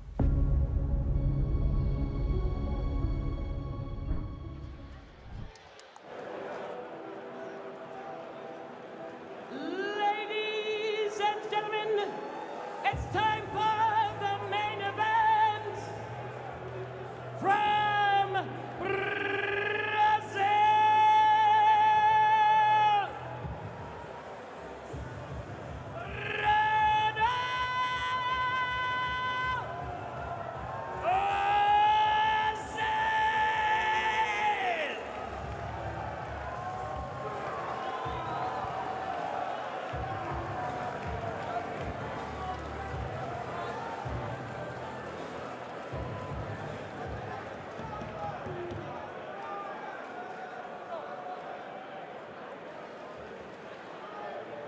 And now, his opponent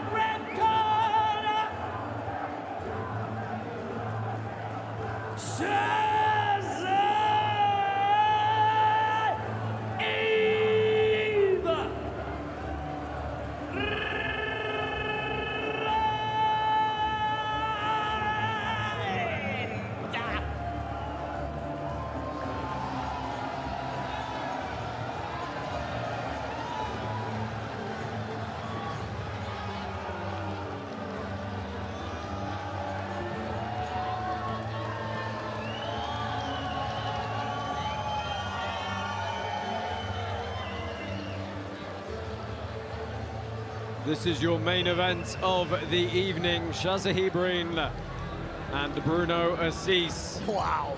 Just a reminder, we still have our Influencer Fight Club portion coming up at the conclusion of this main card. Your first half of this interim title fight. Bruno Asis, 28 years old, very extensive record with karate combat, has fought for us 10 times, 6 of those victories. Has never been stopped inside the pit. He's a black belt in Shotokan. He's done a lot of cross-training lately in mixed martial arts. He is extremely tough. You've heard from Bas, he will bite down on his gum shield and go for it. But he's got that traditional Shotokan styling edge to it as well. And his opponent is this man, Shaz King Khan Rind. 26 years old, undefeated in the pit at 5-0. He's a third-degree black belt in Wushu. And he really does have an all-around striking game. He's got great kicks. He mixes up his offense very, very well. And as you heard, he's got a lot of support in the house, a lot of support back home in Pakistan as well. Fighters, enter the pit. Mint your free time capsule at DeLoreanLabs.com. This is your chance to win a new DeLorean EV and other iconic prizes, including VIP Karate Combat pitside seats. Keep an eye out for the next exclusive drop. Hashtag WhenDeLorean. Your referee for this interim title fight is Mark Goddard. I'm excited. Ooh, it all comes down to this. Yeah, Rind is going to carry a very slight reach advantage into this one. You know, Bruno Asis has been in there with some truly elite level kickboxers, the likes of Gabriel Varga back in 2022. You know, the questions that both Roca and Asis were posing to Rind was, hey, what is the quality of the opponent? But a great start from Rind early. All week he called him fake fighter, fake fighter. Let's see how real he is.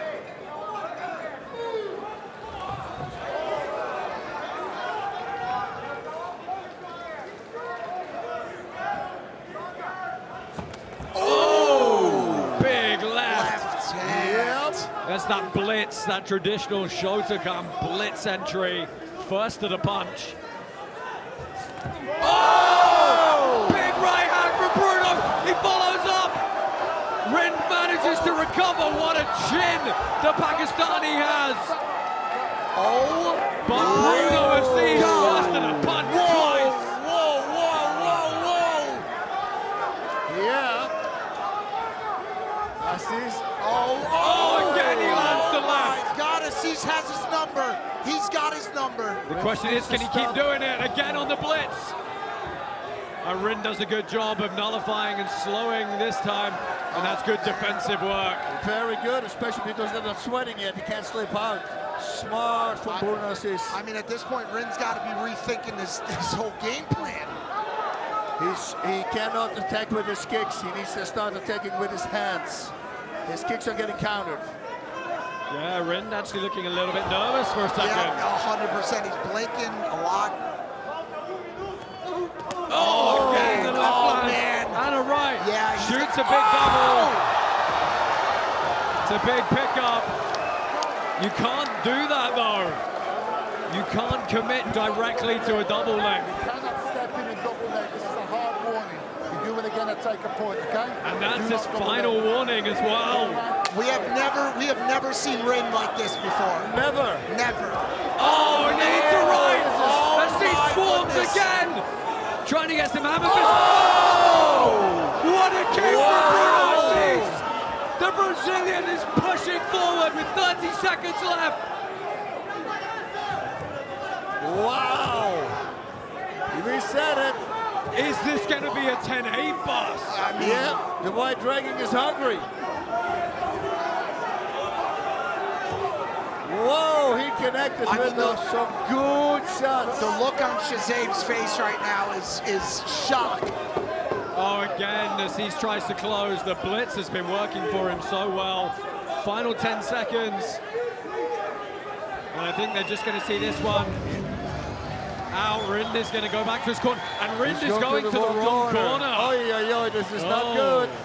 His mind is not good. Well, this minute is, he needs it, right? He really needs it. Yeah. Take a look at the replays. It was a good start from Rind, but as soon as the blitz came in from Asis. You see this a lot with taller opponents. They keep their chin up because normally they always look over their opponents. He did this takedown, which was not a takedown that is legal at Karate Combat. He got a big warning from it from Mark Goddard. I'm just in a little bit of shock right now. Yeah, because you get this was insane.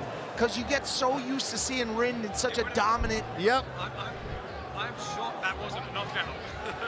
Amazing that he indeed kept standing because he's been hit quite a few times now and kicked in the face. Yeah, there's a small cut over the eye of Shaz. Now here's the thing, Asis also has to be mindful that Rind still has that crazy knockout power. He's got to be, you know. Yeah, but we know also that Asis can do this for 6 rounds. Of course.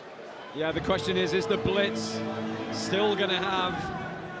Oh, and they're 10-9s across the board, so first round in the books for the Brazilian. He's lucky because I could have been a 10-8. I think you would have had a good case for it, right? Yep.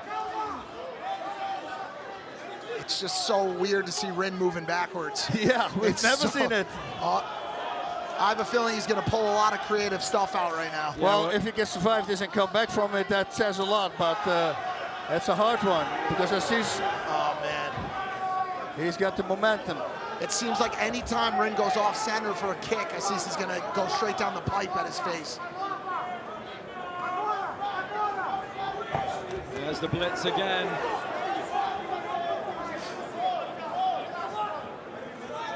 He's got to use that speed and intention advantage. Right, action is faster than reaction. Whoa! It's a fight.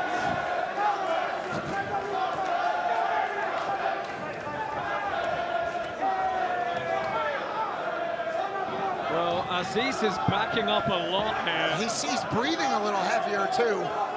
Yeah, but again, we know he can go. Yep. And even when he's tired, he's got so much heart, he's going to keep on coming forward. Says he needs to watch out with his chin and keep standing up. And that's a target for those big left and right hooks that Bruno Asis loves to make. Nice sweep. Good counter from Rind. Catches the kick, looking for ground and pound. Gets one shot off, but tied up in close guard here. Smart from Asis here to wrap him up because that will stop the ground and pound. Yeah, there's been a good amount of MMA training from Asis over the last couple of years. We've seen him really adapt to understanding how he needs to use those defensive ground positions. The token holders, 23 million karate tokens wagered or voted on this bout. 78% of them believe it's going to go to Rind.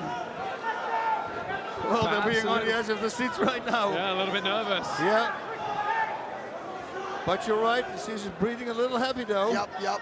And it's round 2, so that's... Oh, man, those swings, man. Yeah, we haven't seen him blitz all that much.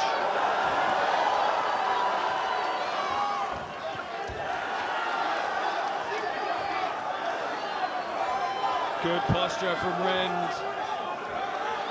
Surprise. I was going to say, looking for Mark Goddard to stop this one. About 10 seconds left here. He's a little slow to get up, looking at the clock. Yeah, and looking at his corner the whole time. Looking at his corner. Now it's going to come down to cardio once again here.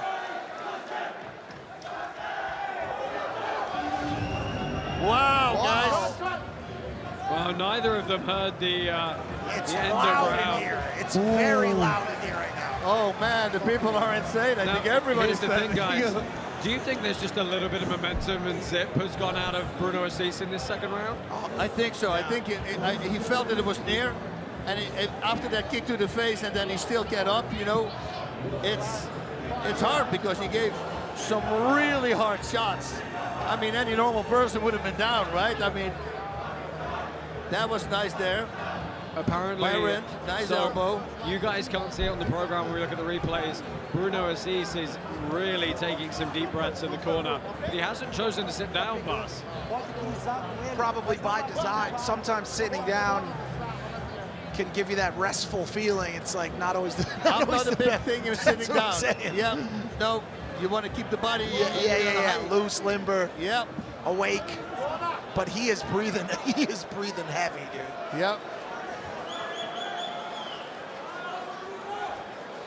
Yep. Wow, who would have thought this? Oh man, this is going to be interesting. Can he land another one of those big punches, because you can only take so many.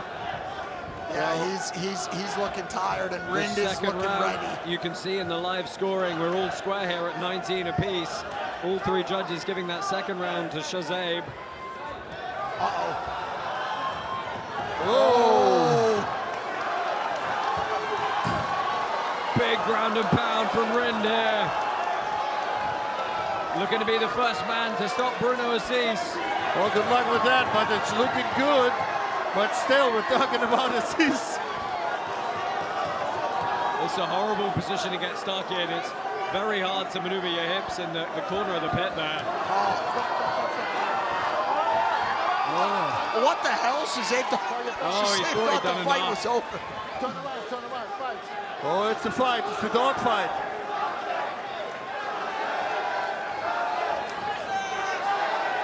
Oh, Bruno Asis backing up, but still trying to come forward.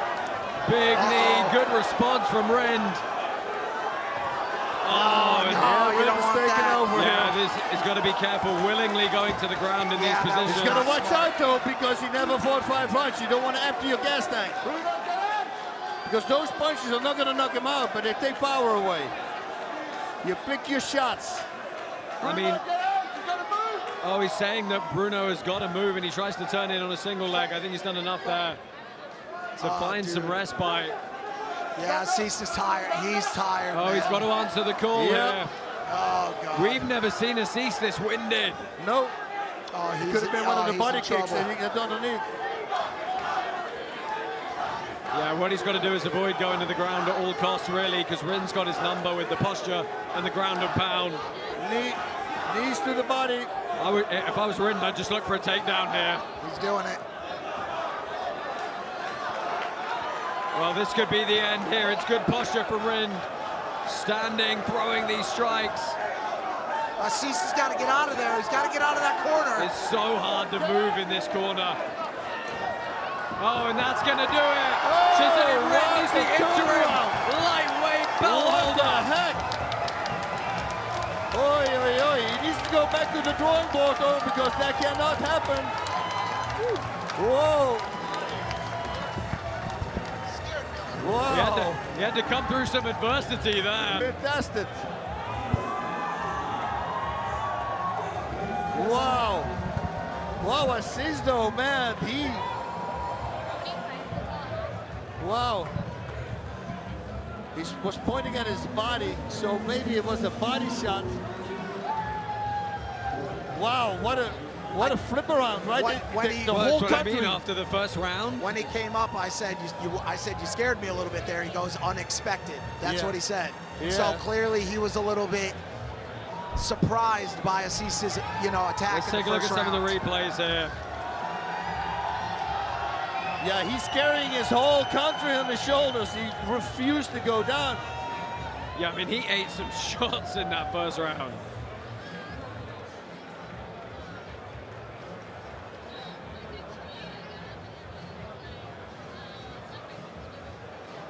Wow. We get some replays at the end of the fight there, which had a good show of respect in the corner from I like Rind and that. Asis. This is actually, believe it or not, really good for Rind, right? I mean, now he knows that he can go He can through come some through hell. some adversity, he can take some shots, Wow. can still dig deep. Yeah, Roca is standing with the belt on. Yeah, Roca on knows now. Hooks to the head are the key to victory. And Roca's got a lot of power.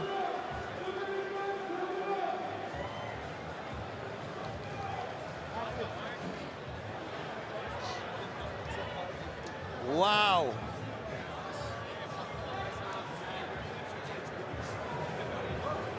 Well, let's go ahead and get the official decision. The winner by a TKO from Pakistan, Shaz.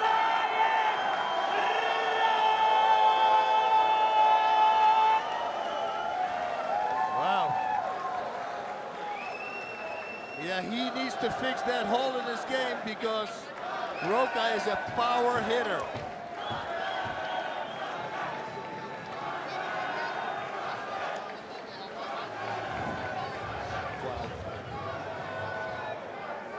Shaz, you are the new interim karate combat world champion.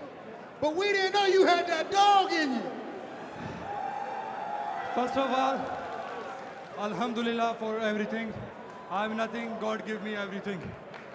Yeah, man, I have, you know, I've been training for this very long, and it's my life. So when I step inside the pit, I forget everything.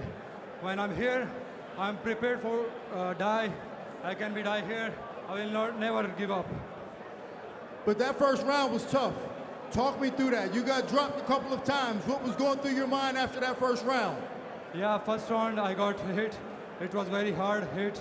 I got dropped and I was thinking like, you know, this is not the end. This is just the beginning. I have prepared for this very long. So this won't be the end for me. So that's why this gives me push and strength to move forward. And one more thing, this title is nothing. In this world, listen everyone, I have a very important message. Listen everyone, I have a very important message.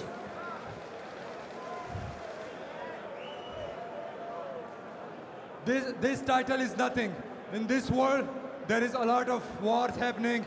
Russia, Ukraine, Palestine, Israel, Pakistan, India, a lot is happening. We all are humans.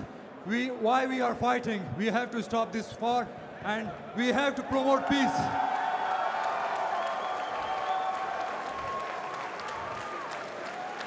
And I know there is a man who can stop all the war in the world, Donald Trump.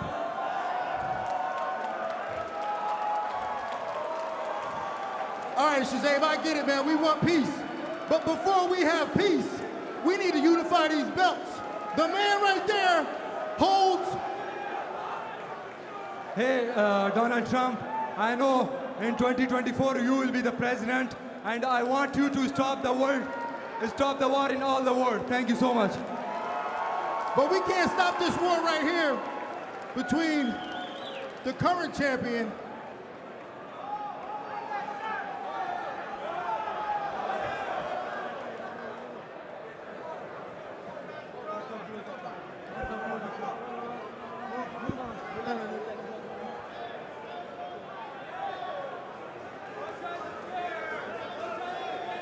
Is this the fight that you guys want to see? Is this the fight that you want to see?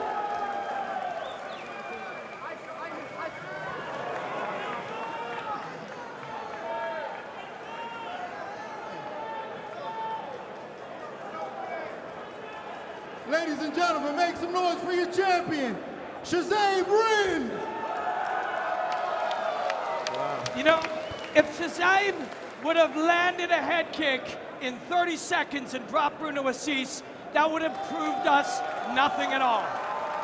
What he needed was that experience of being the nail. It's easy to be the hammer, man, but sometimes when you're the nail, you need to prove, not to us, doesn't matter what we believe. Shaz needed to prove to himself he could be the nail and come back, rise up, rise over it, deal with those thoughts, those fears, those human insecurities when you're on the wrong side, and come back and win.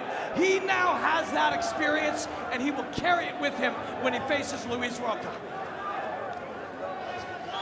Well, thank you, Robin. Guys, we have a title fight set probably for the end of the year here. Shaz taking on Luis Roca. I mean, it might happen right now. It might, but while we get this squared away here, here's a quick preview of what is coming up immediately It is the Influencer Fight Club. We've got 5 bouts for you. Let's go ahead and take a look at that sizzle.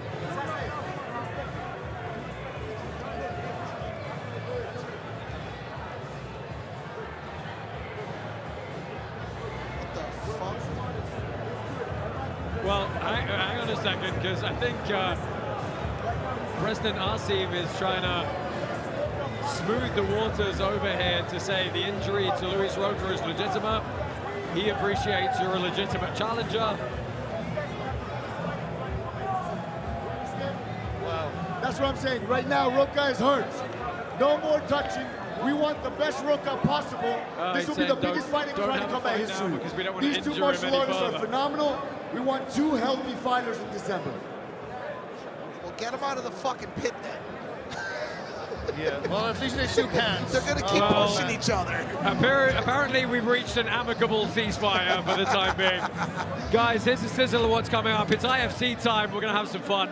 This is what's coming up now. Lots of action coming your way with our Influencer Fight Club. I'm just ready to get out there and kick some ass. I'm out here fighting while my opponent is eating potato chips. Stepping back in the pit, ready to do it again. Coming for you, baby. I'm ready to make a highlight in that pit or be made a highlight.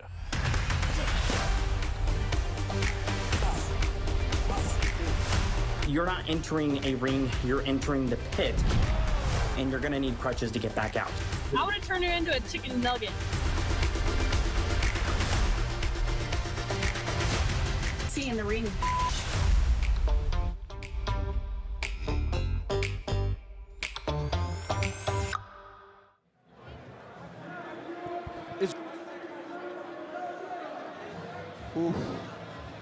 Well, this is time for the IFC. We've got 5 fights on deck for you this evening. A couple of ladies' fights, some interesting characters along the way, and of course, Blonde Broker and Ashley Duncan are going in the head-to-head. Let's take a look at what is coming up in the first bout this evening.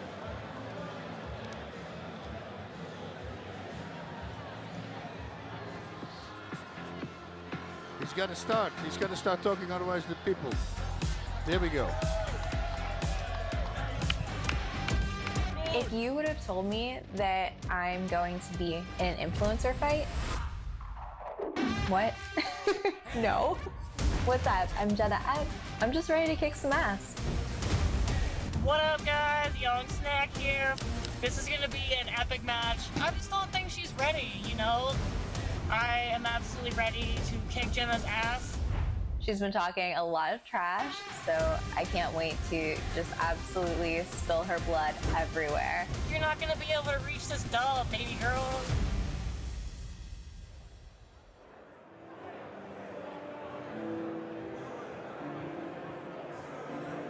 Ladies and gentlemen, this is the IFC, brought to you by Kraken, live from the Marina Basin. This is karate! Introducing first, fighting out of the blue corner, representing Pog Young Snack!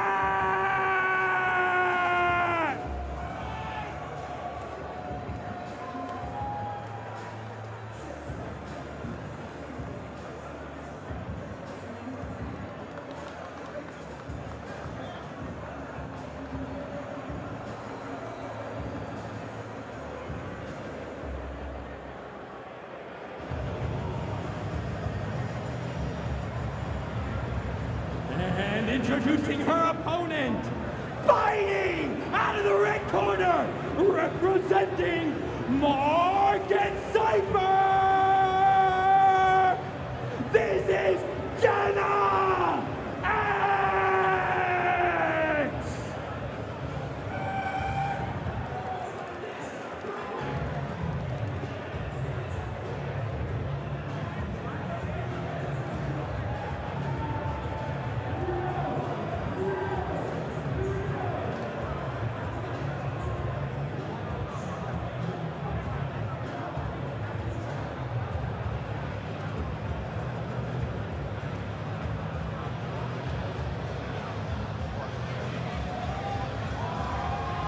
This is the first of our IFC bouts this evening. It is Brittany Mullins, aka Young Snack, taking on Jenna X, Jenna KD. Both these ladies are from the US. Well, this is Brittany. She is a kickboxer in her spare time. Got some Muay Thai experience as well. She said she got into martial arts for mental health and currently lives in an off-grid ranch in Colorado. By the way, we've got the expert George sitting here with us, but we got technical difficulties. George from Cryptos Are Us. Yeah, can you hear me, my friend? No. He can hear us, but we can't hear him. I can hear you, in fact. Oh, you can? I can hear you. Oh, he's on. We got him. What's up, George? I'm on. Welcome to the show, brother. Well, there we go. That scared me a Look little who bit. decided to show up, right? Come on now. George, elevator pitch, 10 seconds. Who are these two ladies? They're both influenced, obviously. Jenna is big on X. Young Snack, she has her own NFT project. They are not amateur fighters, so I think we're going to see something different this time around. Hashkey Capital is one of the largest crypto fund managers and the earliest corporate investor in Ethereum, and has managed over $1 billion in client assets since its inception. George, thank you to them for their support. George, cut the ball. Whoa, whoa, whoa. Whoa. Oh! George, cut the bullshit. Who's going to win this fight? Man, I got to be neutral. I can't. Oh, is that how it works? Yeah. Okay, who's got the odds? It's 50-50? Are you fucking kidding me? Yeah, the token holders are evenly split on this one. Oh, really a lot of unknowns. Big shots to the back of the head. Back mount. Yeah, young Snack, currently living in Colorado. She was born in Alabama. Jenna KD, or Jenna X, Greencastle, PA, which for those of you wondering is about 3 hours west of Philly, right on the border with Maryland. I had to Google. It's very rural. Would that be considered Appalachia? I don't quite think so. I don't know. I just made that So up. the first class is you say you never close and open your stance. Now what do we see? Well, there is a significant reach advantage for Young Snack. Question is, can she use it? George, what's the experience on these two fighters? Very, very little. They had about 2 months of training. 2 months of training. Yeah. But they're in there. They're doing it. Yeah. A lot of people talking, and a lot of people online going like, it doesn't look pretty yet, but they're fighting. Oh, wow. Now that's Jenna Snack currently doing the beatdown, right? You just amalgamated both names, Mike. I was fucking motherfucker. Young fucking shit. Young Snack was beating up Jenna X, right? That's right. Got it. Well, reminder, these are shorter rounds, and there are only 2 of them. We only go to a 3rd round if it's drawn. Oh, these kicks are interesting.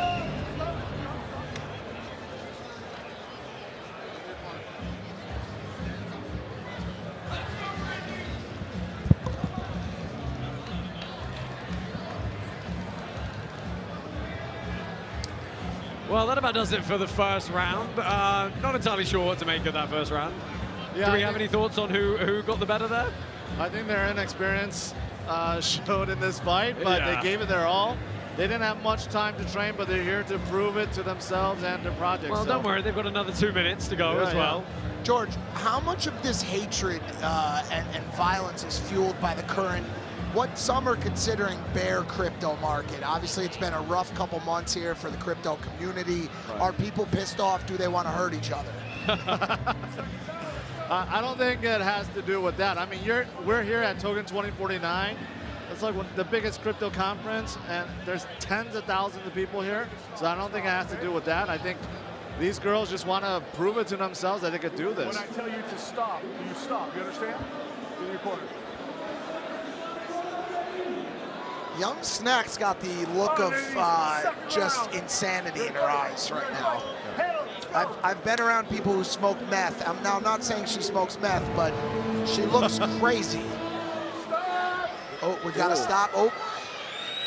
Hey, you can't come in for a Yeah, George, why are these two fighting each other to begin with? What's the beef?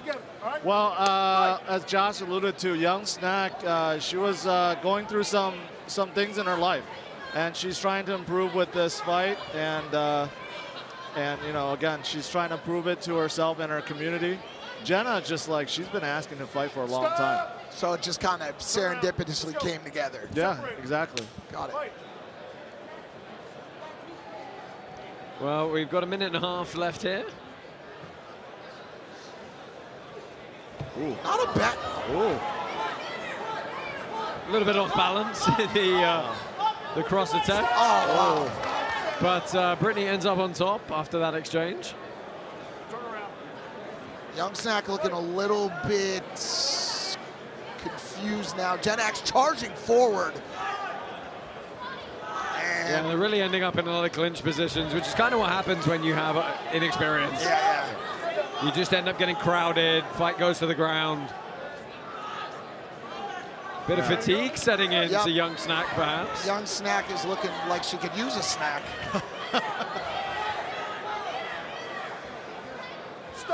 Well, yeah, you can't go down to both knees. If she was a bit more aware of the rules, she could have ground and pounded a bit more successfully.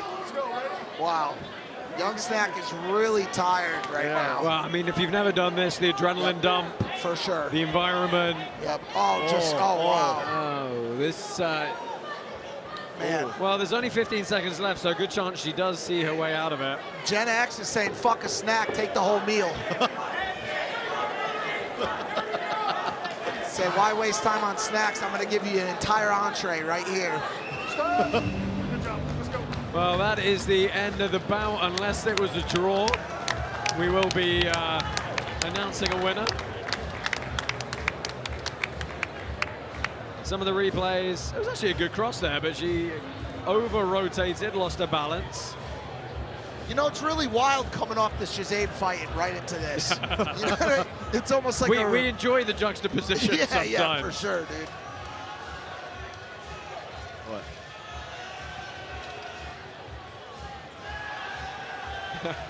Well, Mike is making friends with the local Pakistani crowd.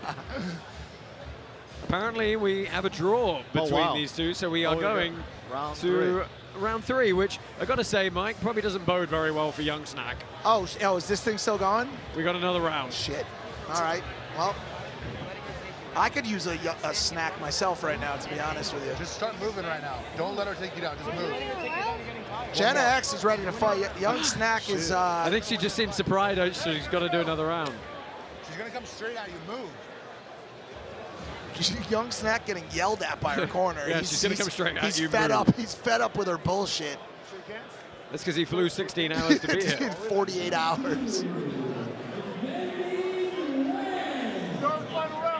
Boss, we needed your tactical discussion. Things haven't been the same without you. There's been a lot going on here, dude. We're in a sudden death third round. Yeah, sudden death third round. It's been extremely violent. It's almost like the energy from Shaz Asis carried right over into this fight. I could tell right away when I started walking up. I go like that. We see awesome display of power. Yep, it's Young Snack is you know, your fingers. Young Snack, Gen X. Oh, Snack is on top. This is round what? 3? And stop! Stop! Stand up! Oh yeah, that's the third round. Fight!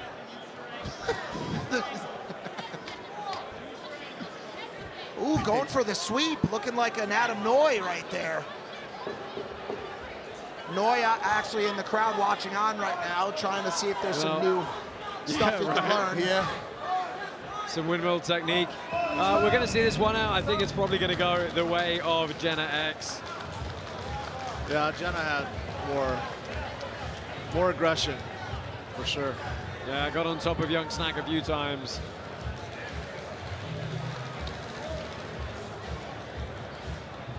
Listen, ultimately, no matter what anyone thinks about this fight, they're not keyboard warriors. They are here in the pit, fighting with their fists, and You gotta respect that. Hey, right? listen, man. I haven't been in the fucking pit, okay? So I can't say anything to these guys. Why is that, Mike? Because I'm not. Because I am a keyboard warrior. Okay. I have a fucked up ankle.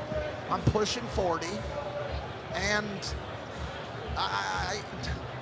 Do you think you could take on Billy? I don't think anybody could afford. I don't think anybody could afford me getting in this pit. I'll put it like that. Do you know how much it would cost? A lot of money to get me in this pit, dude. Let's do it. We'll make it happen, man. I don't know. I don't know, man. It's just, it would be such a risk for me.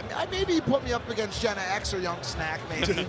That's a fair fight. 2 versus 1? Maybe 125-pound amateur woman. Well, you put the two of them together, that's 250. Technically, I'm outweighted at that point. Hey. You should just stand in the middle and challenge everybody, Mike. That's what you should Everybody do. in the whole, no, because Noi's still here. Throw some, yeah, not Noi. I wouldn't fight Noi. I want to know if Noi would end Mike in less than 20 seconds. Yeah, 100%. She is that 100%. guy. Okay. Yeah, Your winner by split decision, out of the red corner, Jenna!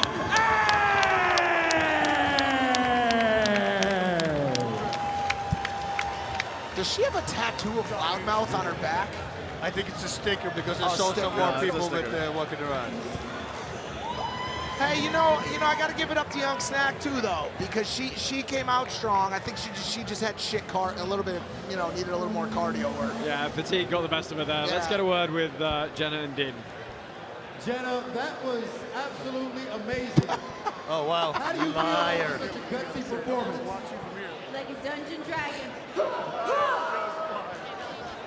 You had a heavy takedown approach going into this fight. Was that the game plan for you as you were approaching this? Yeah, because she's tall as fuck. I gotta come in like a wrecking ball, bro. Just like, bah! What did you see in her eyes going into that third round? Like she was really, really gassed, and I stopped looking at her eyes, just staring at her chest and figuring out how I could just take her down. Well, that was amazing. Congratulations on your win right here inside the pit. Ladies and gentlemen, make some noise for Jenna X. So I'm really starting to love this science experiment that we call our Influencer Fight Club. Because for most people watching it at home, they see this chaotic fight, this untidy fight, just going on instinct, and it looks crazy. What they don't understand is that's how they would perform, most people in this scenario. If you have less than 400 or 500 hours of fighting, the last 8 hours, your brain starts going crazy. It fatigues you. Your anxiety takes over. And by the time you get in there, you're so lit, you cannot perform. The pressure of this is real. And we congratulate all of our influencer fighters for having this experience, because it is a wild one. Did you ever have that, Mike, with the sex that you can't perform when you're under pressure? I had no idea where you were going with this, Buzz. Yeah, dude. But Blue Chew saves lives, bro. Honestly, dude. Man. Congratulations to Jenna X getting a win in her debut there. We've got 4 more Influencer Fight Club bouts coming up next. Well, okay, Mike, would you wrap the fight for us, please? Give us your rundown. Oh, I mean, it was in a battle to the death. It was an incredible display of two people who clearly have trained for battle in the pit. And I mean, I think Young Snack came out looking really strong and had a good ground game. But Jenna X clearly had trained cardio a little bit more. Maybe was running some sprints or some stairs at her local high school football field. Came out here, out cardioed Young Snack, and said, "Go home and eat something." Serious comment. In amateur fights, in beginner fights, cardio's pretty much the difference maker. 100%. 100%. I always tell the people, if you have loads of stamina, you're going to win your first 10 amateur fights because everybody's going to run out of gas. So they went.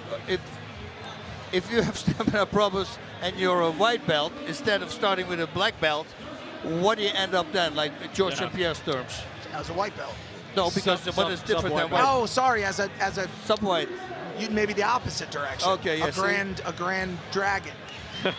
Whatever the highest, whatever the highest. Mike Malak. Yeah, exactly. You look like a Ferrari or diesel, which does not drive. More IFC action coming up next. First, a word from Hashkey. Hashkey Capital is one of the largest crypto fund managers and the earliest corporate investor in Ethereum, and has managed over $1 billion in client assets since its inception.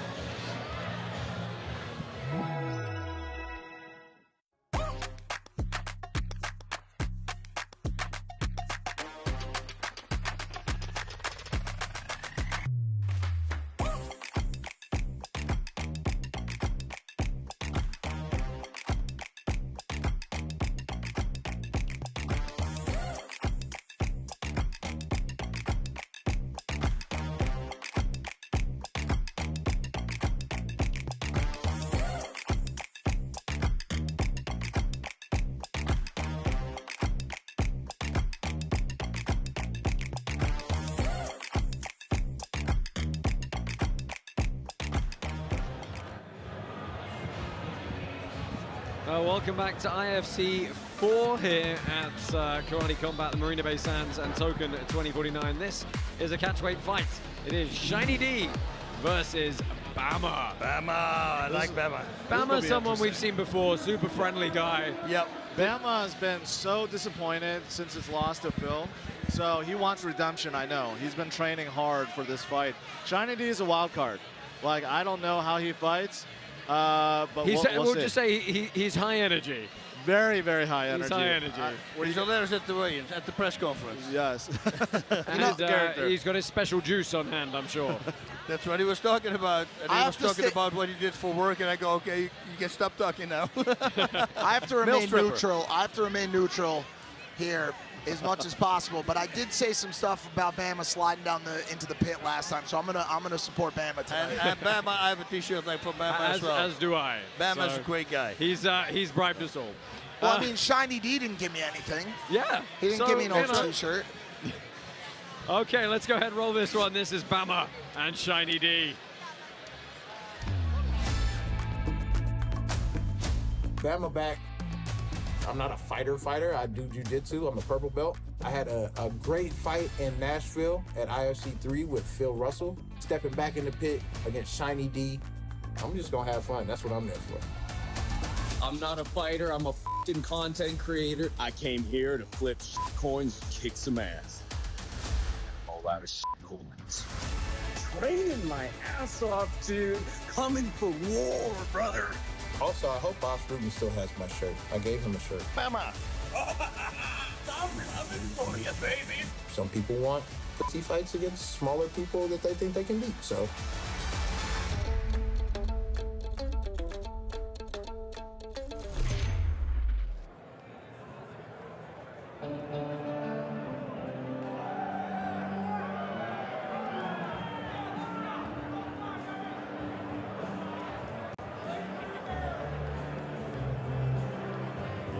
Introducing first, fighting out of the blue corner, representing Tinker Bitcoin,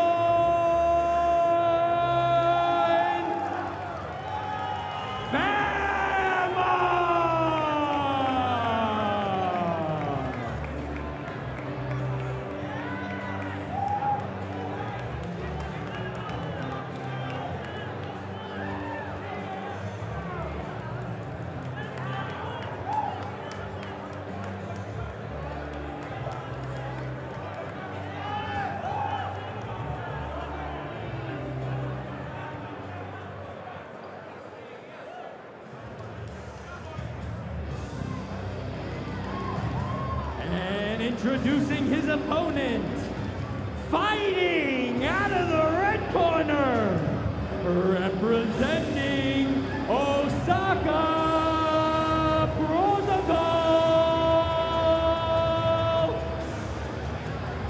Shiny D!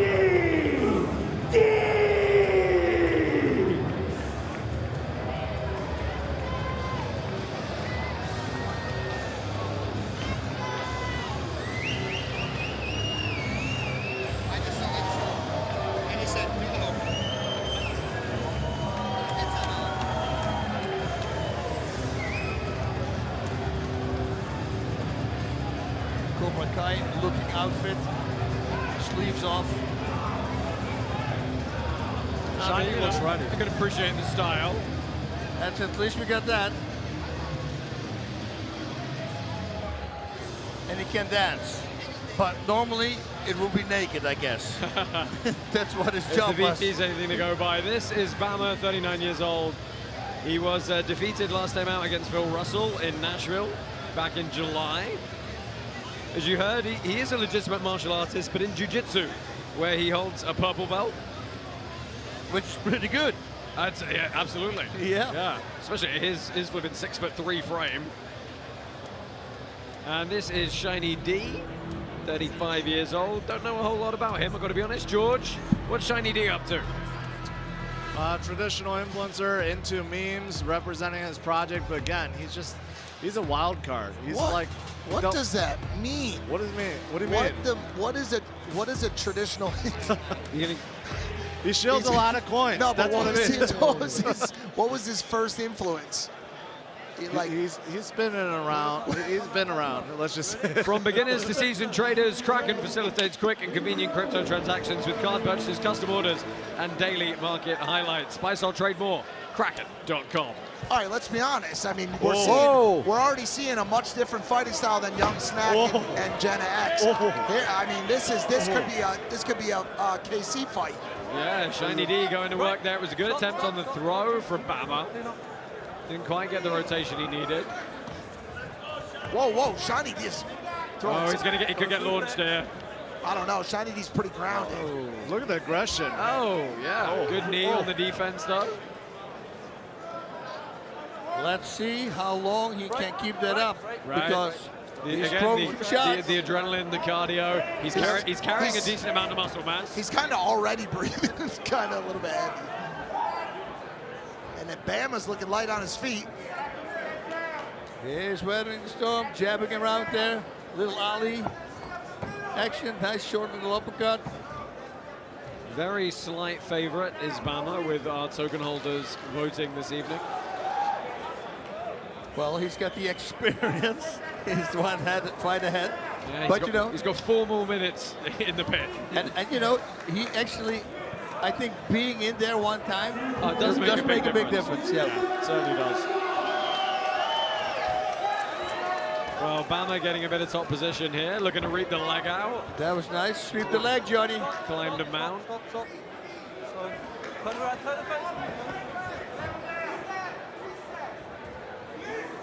I think Bama has the right idea with the front kicks. He's got to stay away from the punching power, because Shiny D does have power.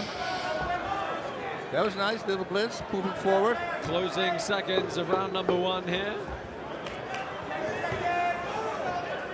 Tricky round to score, actually. That would have been nice, though. Well, maybe not now. The ref just grabs his arm. Nice. That's nice. All right. Okay, I like this. I guess round 1's going to big old Shiny D because of his aggressiveness. Yeah, really did come out firing. Sloppy, as you might expect, but getting the job done.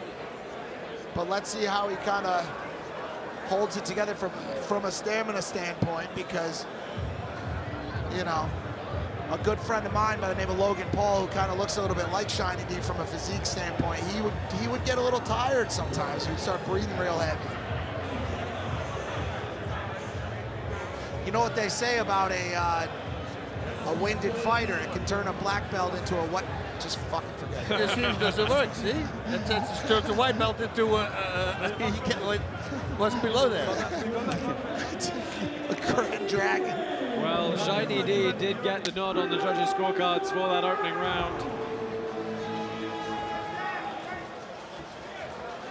And again, he's flustering Bama quickly here. There we go. Okay, Bama's getting angry. This one's getting sloppy, boys.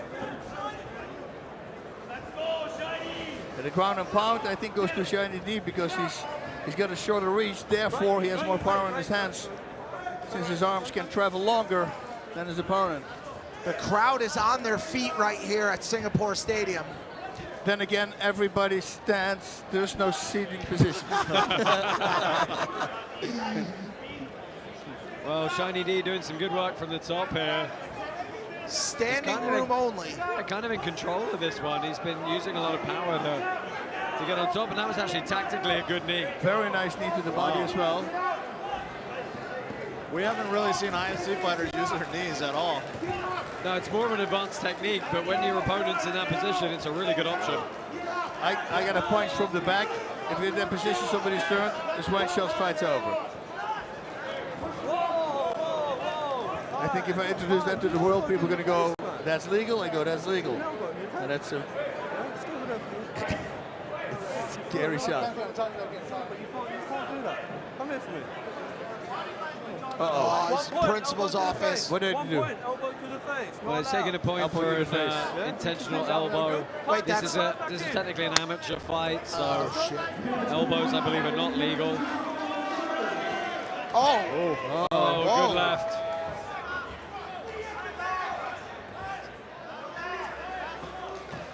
Shiny D looks. Oh yeah, there we go. Pretty good. Bama goes bam, Bama.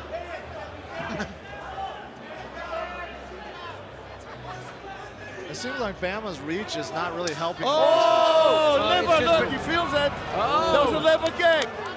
It went straight to the liver with the heel. Oh, nice. Unfortunately, it was right at the end. Of course, of the I had round. myself muted. I just wanted to let everybody know. Thank you very much for tuning in to Gokhshtein Media Network as we've been streaming the IFC and obviously the Karate Combat event today. Yeah, that was nice. Started at 7 a.m. this morning. Shout out to everybody out there in Singapore. Shout out to all the fighters. It's been exciting. A lot of these fights have been really, really good. We will move this over to my show. The breakdown starts at 11:30 a.m. I let this go a little bit, but we're going to start the show at 11:45 a.m. Eastern Standard Time. Look at this. And we will continue to play the show. Yeah, that's what I'm saying. He was hurt. On my morning Shiny show. still walking a little funky after that lacerated Damn, liver. that dude got hit in the nuts. All right. Again, we'll be moving over at 11:45 a.m. Follow me at David Gokhshtein. The breakdown, episode 49. Oh, it was already over. Okay. Appreciate you guys. And your winner by unanimous decision out of the red corner, Shiny D! Shiny D with the win. Wow, that was a good fight, wasn't it? Yeah, that was good. That was much better. Yep. Indeed. Shiny D's tattoo on the front is starting to actually peel. Bama is not taking the loss well. He's very upset by it. And I would hope people would want to keep an eye on Bama for the next, few weeks after this loss because he looks very upset. Plus, he can't smoke here, he said. You know, they can't smoke there's no weed weed here in Singapore because it's, what is it? It's death penalty. Yeah. Death penalty. So maybe you shouldn't do that. Yep. Don't bring it. And let's hear. Well, yeah, Shiny D is going to go and get a word with Dean Thomas and see how he's feeling, if he's got any wind left in him. Shiny D, you said in your interview that you was not a fighter, that you're a content creator, but that's not what I saw. I just saw a fighter. Yo, what is up, Singapore? I'm doing an interview with Dean Thomas right now. What the fuck pinched me? Is this a dream? Woo! You took a pretty hard shot at the end to the liver. Tell me about that. I'm not gonna lie, dude. Bama's tough as fuck. I think everybody in here saw it. That shot fucked me up. I thought I was gonna run through him. Bama's tough as fuck. Can we expect to see you in here again? I don't know, man. I just want to enjoy it for a second. This year's been fucking crazy. Battled through so much adversity to be here.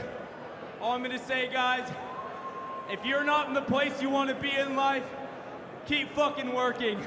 A year ago, I was absolutely at rock bottom. And look at me now! At the top! Ladies and gentlemen, make some noise for your boy, Shiny D. Shiny D. Protocol!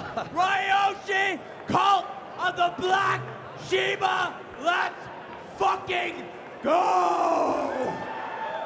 Dean Thomas, don't let just anybody